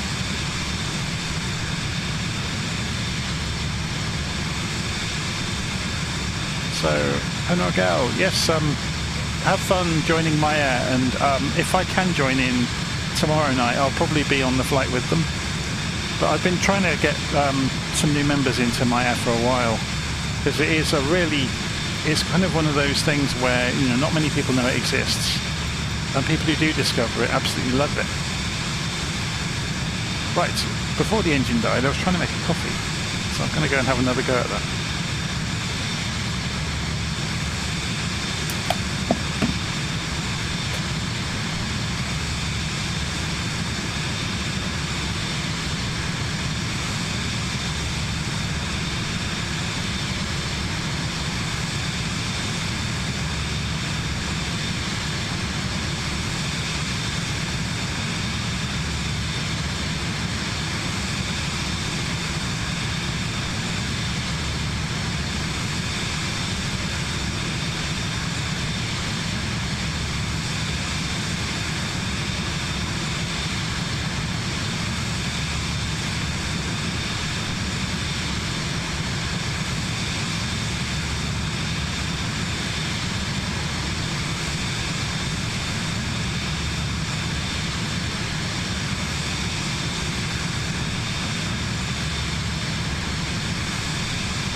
And I'm back.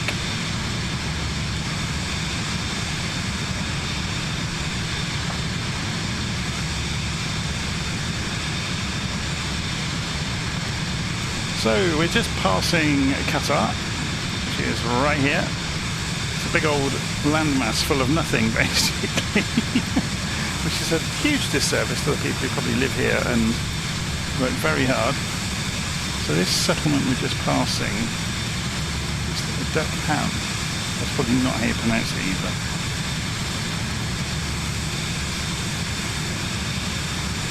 Obviously Doha's over the other side.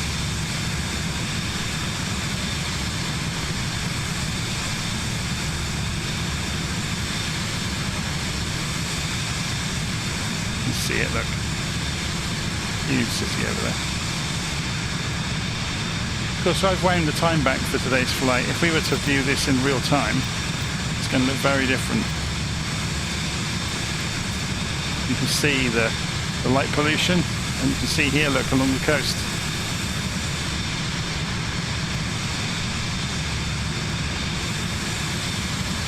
So yeah, the built-up area over there is very, very stark. And there's the night sky above us.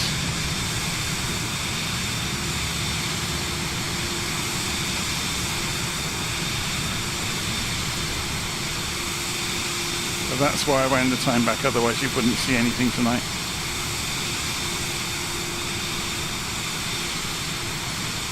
Wind the time forwards even. Should we watch the sunrise? That might be fun.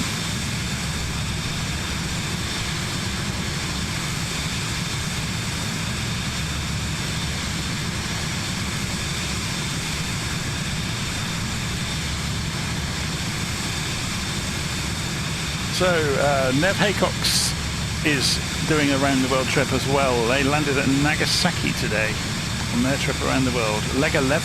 Oh my word. So yeah, I'm trying to use a different aeroplane in each leg.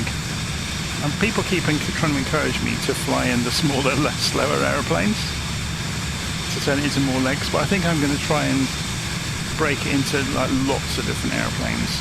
For these parts of the world where it's quite desolate and there's not a lot to see, I'm more inclined to go with planes that are a little bit faster.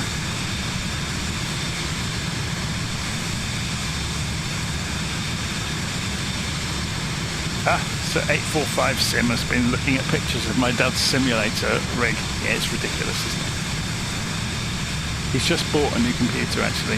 He's got an NVIDIA 4090 at last. Let's pull this up.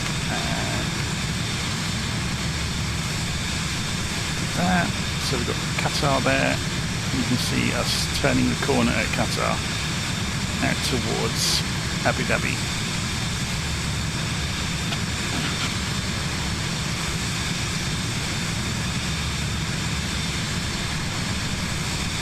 So I was going to write a blog post, wasn't I? And I haven't got around to it yet. I've been busy babysitting this aeroplane whose engines keep trying to kill us.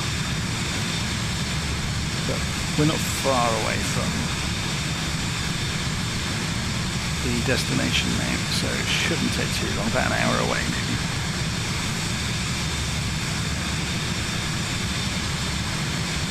So Nev's using the Cessna 414 for their round the world trip. That's a great aeroplane in the sim, isn't it?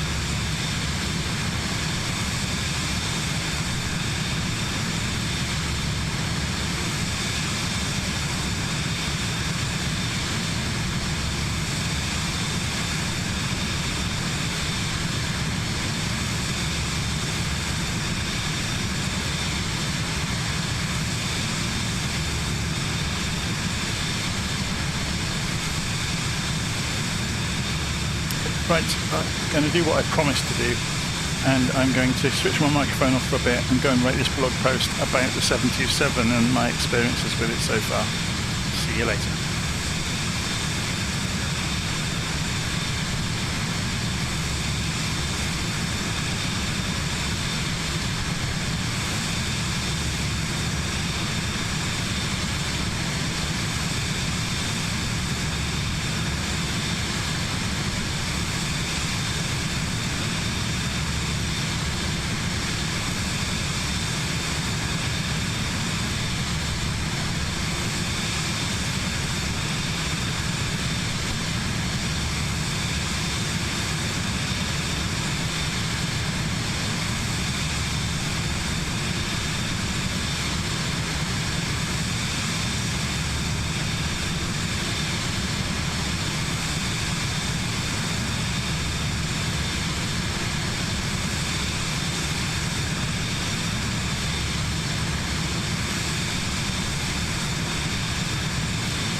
Right, I'm back.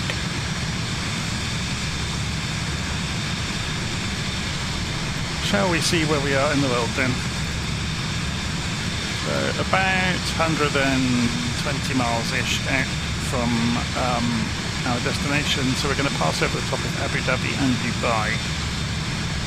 So it probably would make sense to start descending.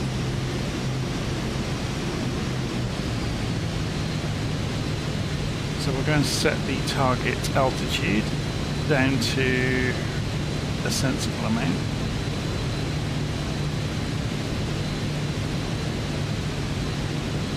If I just do a flight level change, I can dial in the rest of the descent on the way.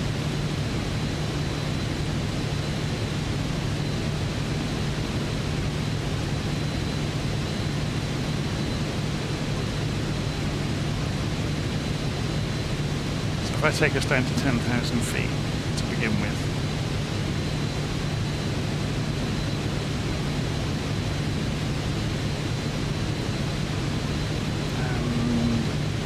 Can we move the auto throttle marker? Yeah.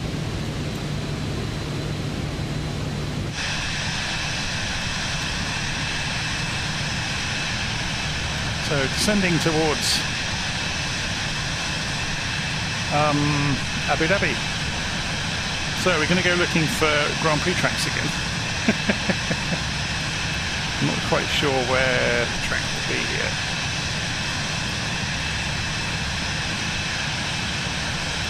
That looks Grand Prix trackish, doesn't it, down here?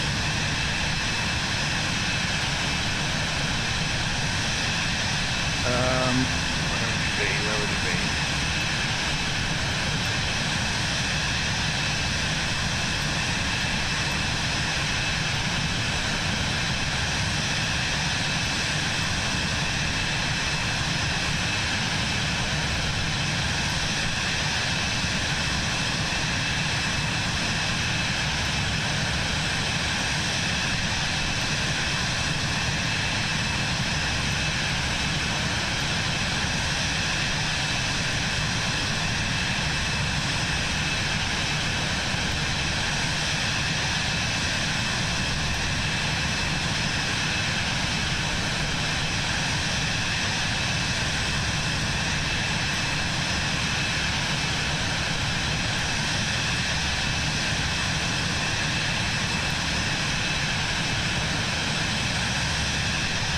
Go and consult the mighty Google Maps.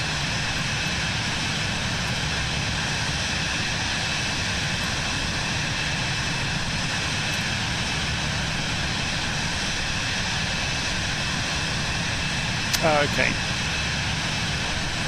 It's over here. Yes, Marina, isn't it? Of course it is.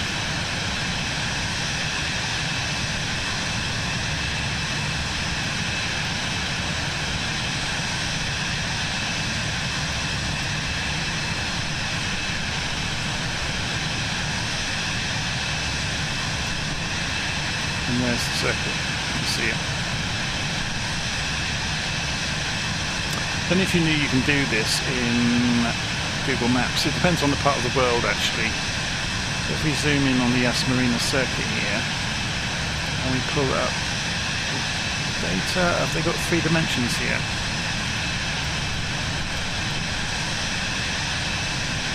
No. Interesting. So if you pick a place in the world that does have 3 dimensions, for example, if we go to, let's do San Francisco, just because it's an easy one and it's international and lots of people know San Francisco. So let's go for the major part of the city. So down by the ferry building. Watch. Did you know Google Maps can do that?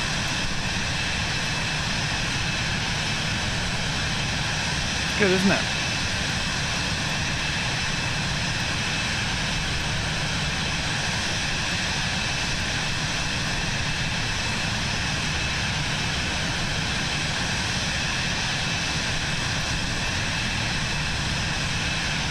Takes a second for it to appear. But it's in insane detail, look.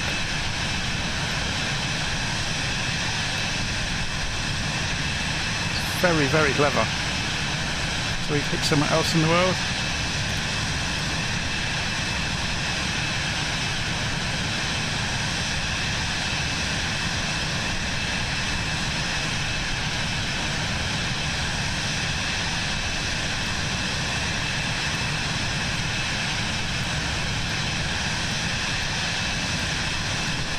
Very good, isn't it?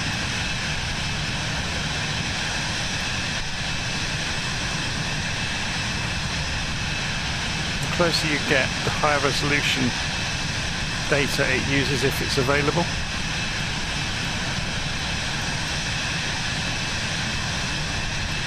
Amazing. Anyway, slight distraction there from our actual flight. So we're coming in over the top of Abu Dhabi right now, and we're descending as we go. So there is the Flight Simulator 3D version of Abu Dhabi.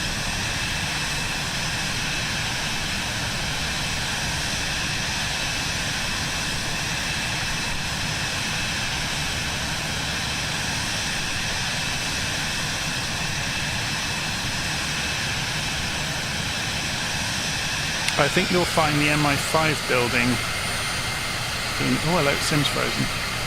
I think you'll find the MI5 building in the simulator has been redacted somewhat. Which is no surprise at all, really. So, Yas Marina is up here, isn't it? I'm just trying to remember from what we were just looking at. Or was it further over there? Yeah, it was there, wasn't it?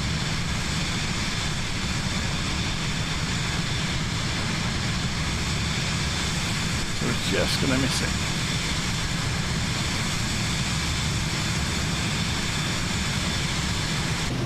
What height are we down to? 16,000 feet.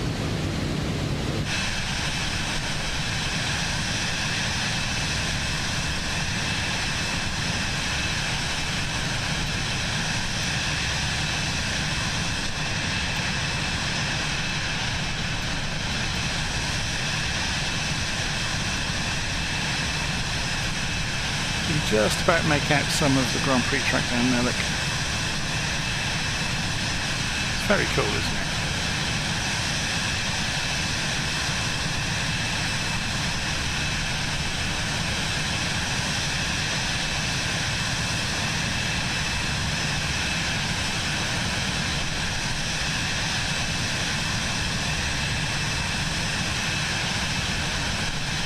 And of course there's the enormous Ferrari hospitality place. It's ridiculous, isn't it?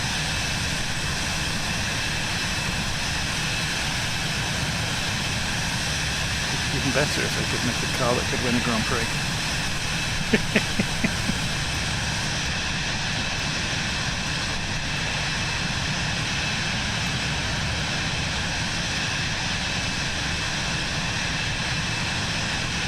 Okay. Let's have a look at our route. So we've just turned on our final leg towards the final destination.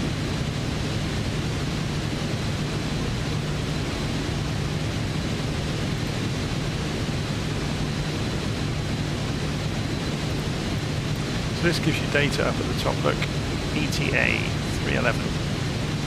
ETE, so that's our estimated time en route for this leg.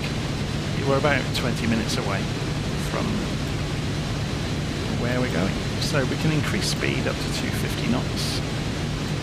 So let's go and do that.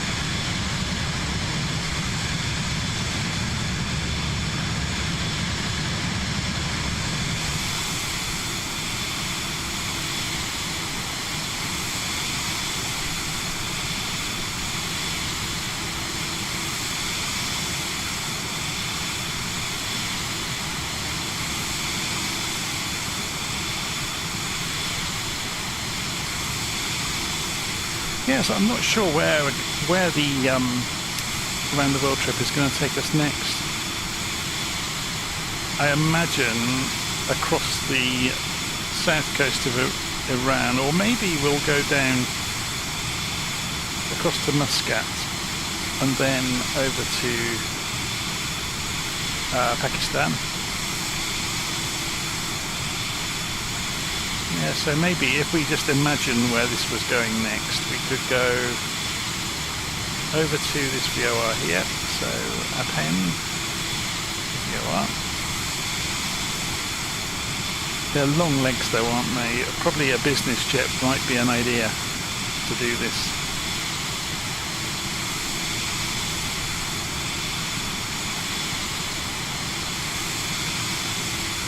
And Karachi maybe?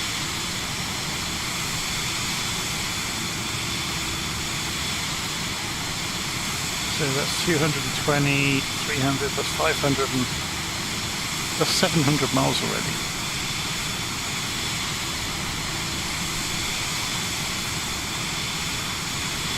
So maybe that is the next leg, is 3 big hops. I wonder if there's any other radio beacons along the way. No, there really isn't, is there? Oh, these got good ranges.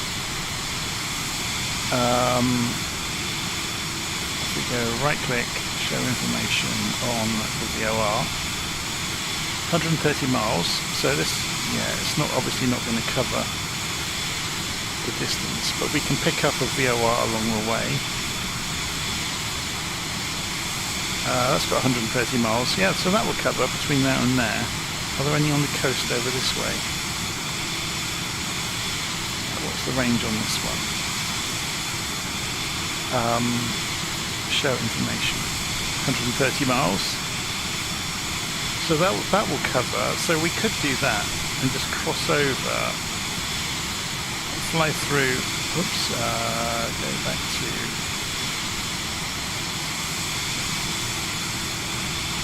Oh, I'm not actually showing the flight plan window, am I? Open the default window right here. Silly airplane.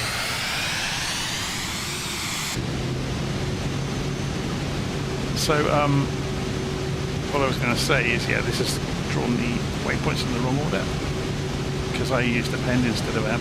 There we go.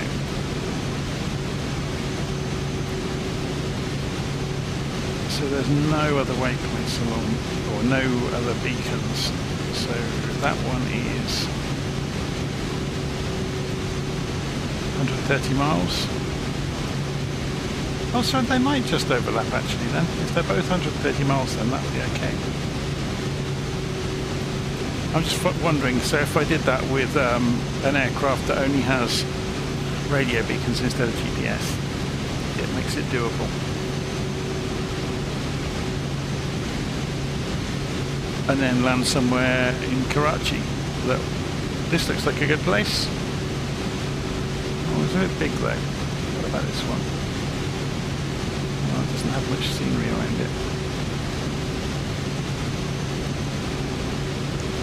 Slowly working our way. So we've covered quite a long way. We started in Oxford. We went through into Germany. Then we flew down towards Croatia, Montenegro. Then we flew down towards Turkey. Then we flew across Syria and into Iraq. Today we have flown down towards Dubai. So our next leg looks like it'll probably be to Karachi then.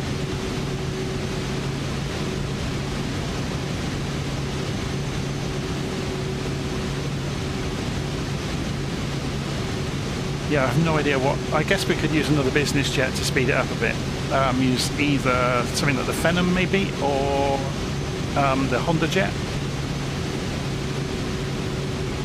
Just so we're not here for ages, because they can easily do 500 knots at altitude. Or sorry, the Phenom can. 7 o'clock. High.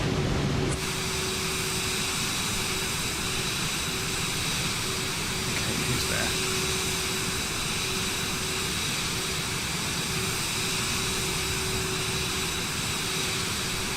It's another Vision jet.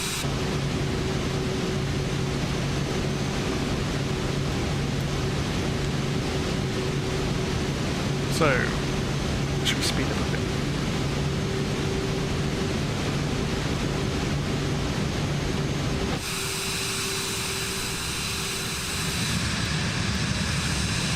This is the famous construction project.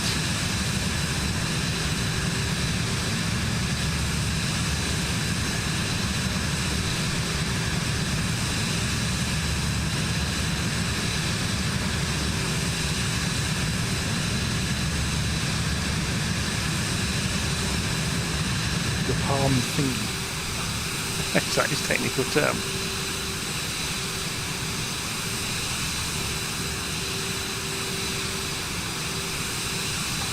I think this has been scanned before a lot of the construction has happened, hasn't it? I'm pretty sure that's a very different looking place now.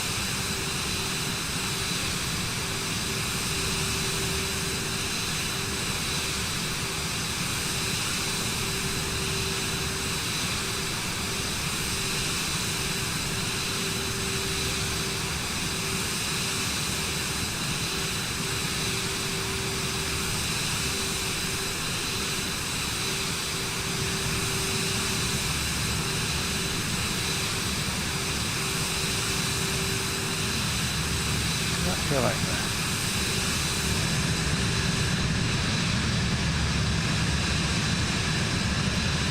Aha, here's the one that's actually been finished. Okay, there's more than one. I didn't realise that. So, like I said, I don't know this part of the world very well at all. So, obviously this has got photogrammetry galore.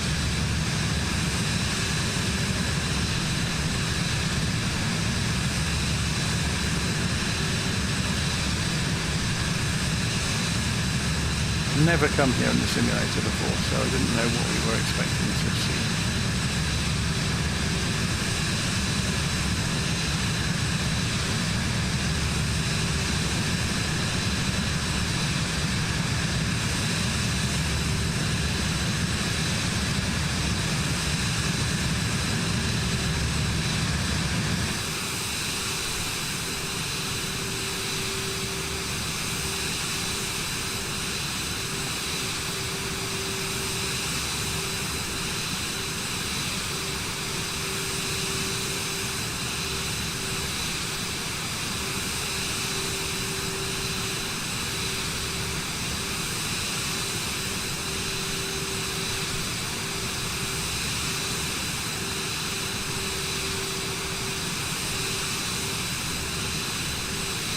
Let's have a look at the map.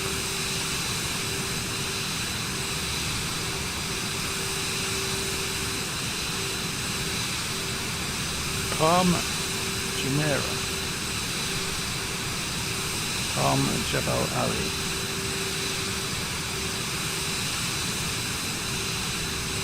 So as we continue on, we'll see more construction projects. Obviously there's the tall building whose name escapes me.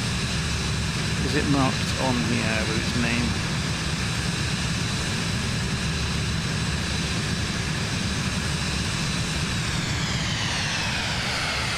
We just lost the engine.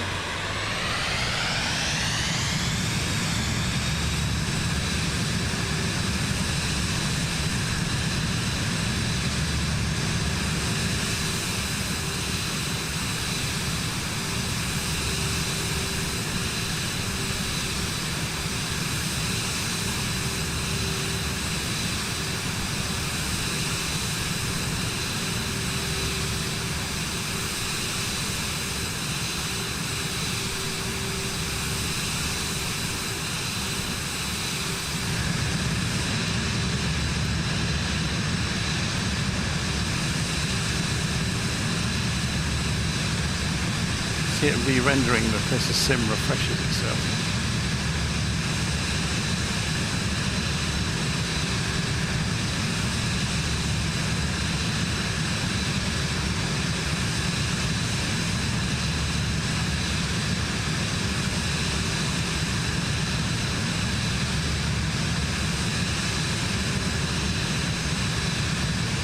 Should we dive down a bit lower now?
Okay, so we're now leaving the city behind, making our way up the coast to the Old Jazeera Aviation Club.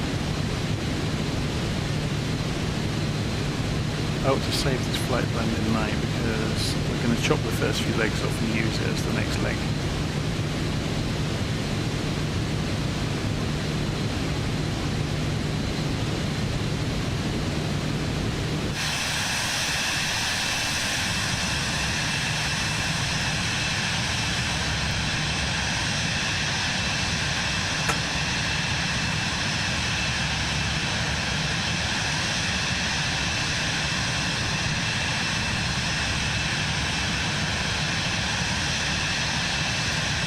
I ought to rearrange my desk to get ready to land.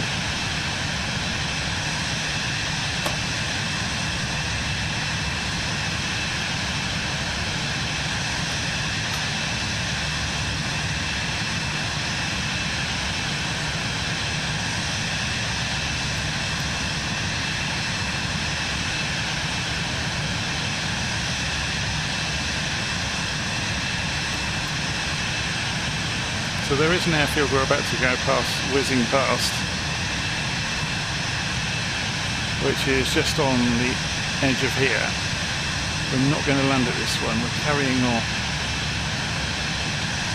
to, there's a spit of land that goes out, so it's just over here.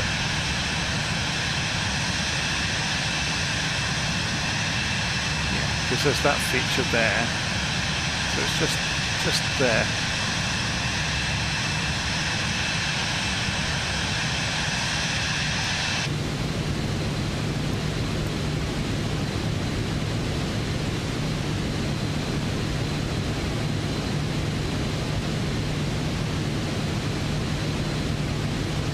There's a wind farm in the Atlantic between London and Amsterdam. Yes, there is an enormous one.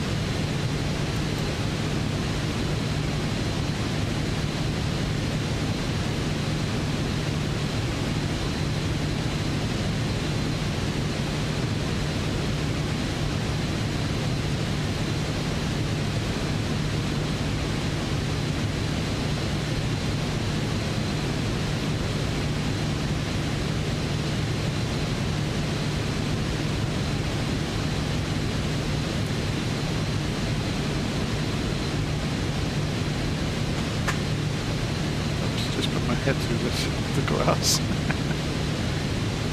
So there's the disused airfield. It's great because it's written all over it. Look.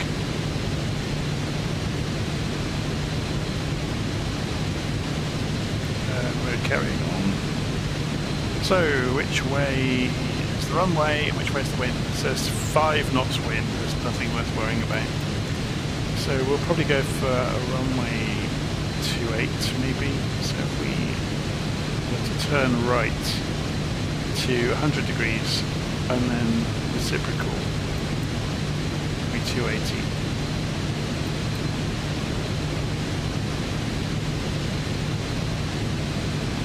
So let's start descending off the autopilot.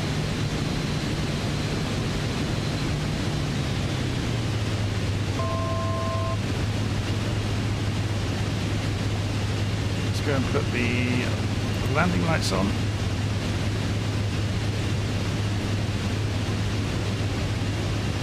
Time to actually fly for the first time in almost the entire flight.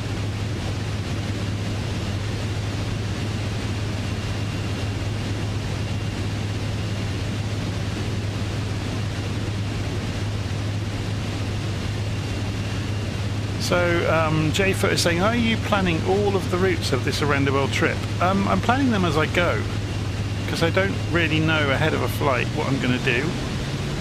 So if you'd been watching a few minutes ago, we sketched out the route to go over to Pakistan for the next leg, which will probably be in the business jet because there's some long over water legs that will be very boring in a prop plane. So I'll probably either use the Honda jet or the Phenom or something similar. Maybe the CJ4. I haven't flown that for a while.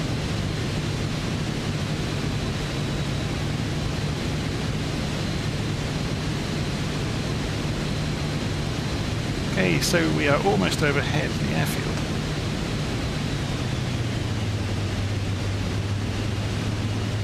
turn to 100 degrees.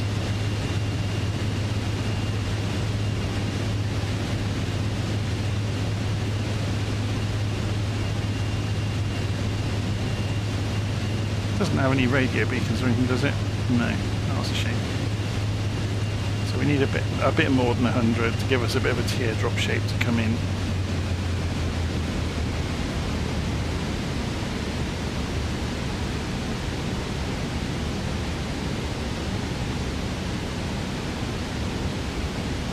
So if you look on the map, just to show you what I'm doing, turning away slightly so I can turn back round onto the direction I want to be going.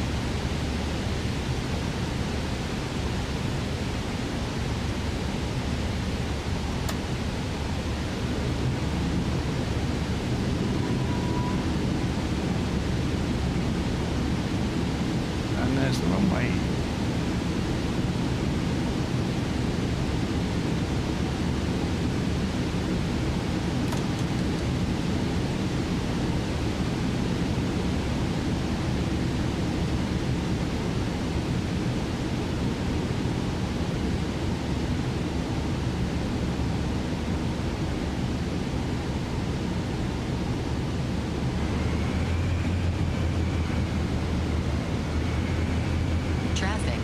Traffic.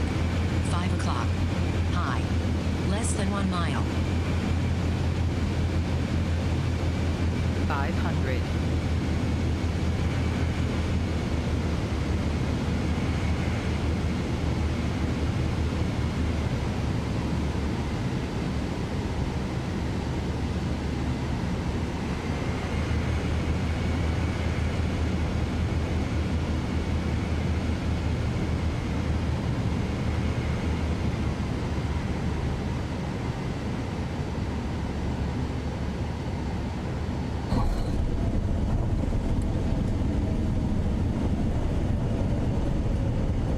Not the biggest airfield ever, but it'll do.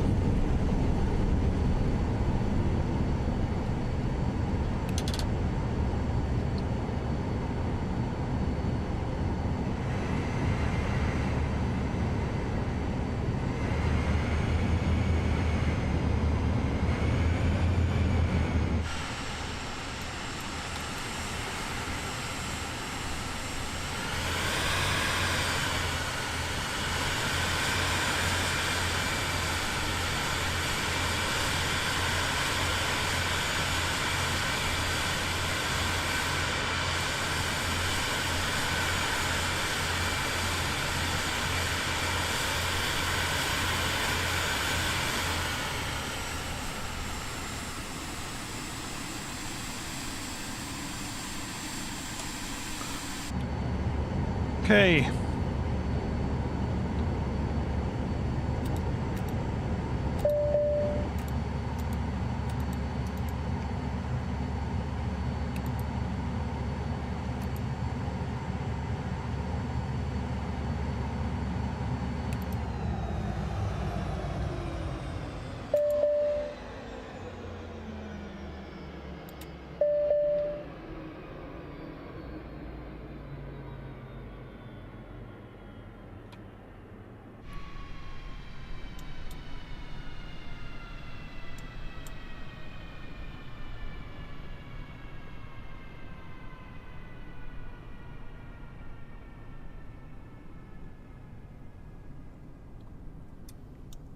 Right, there we go.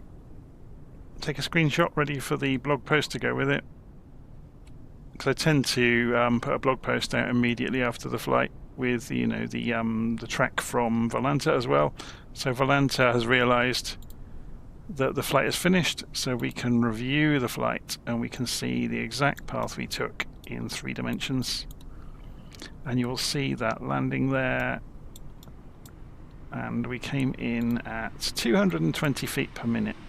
Yeah, in the end I just let it sink onto the ground. I didn't try and flare it.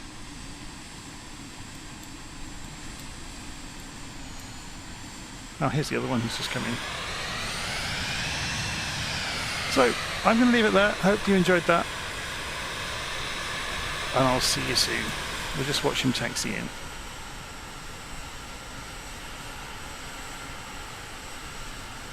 The multiplayer in flight sim's great, isn't it?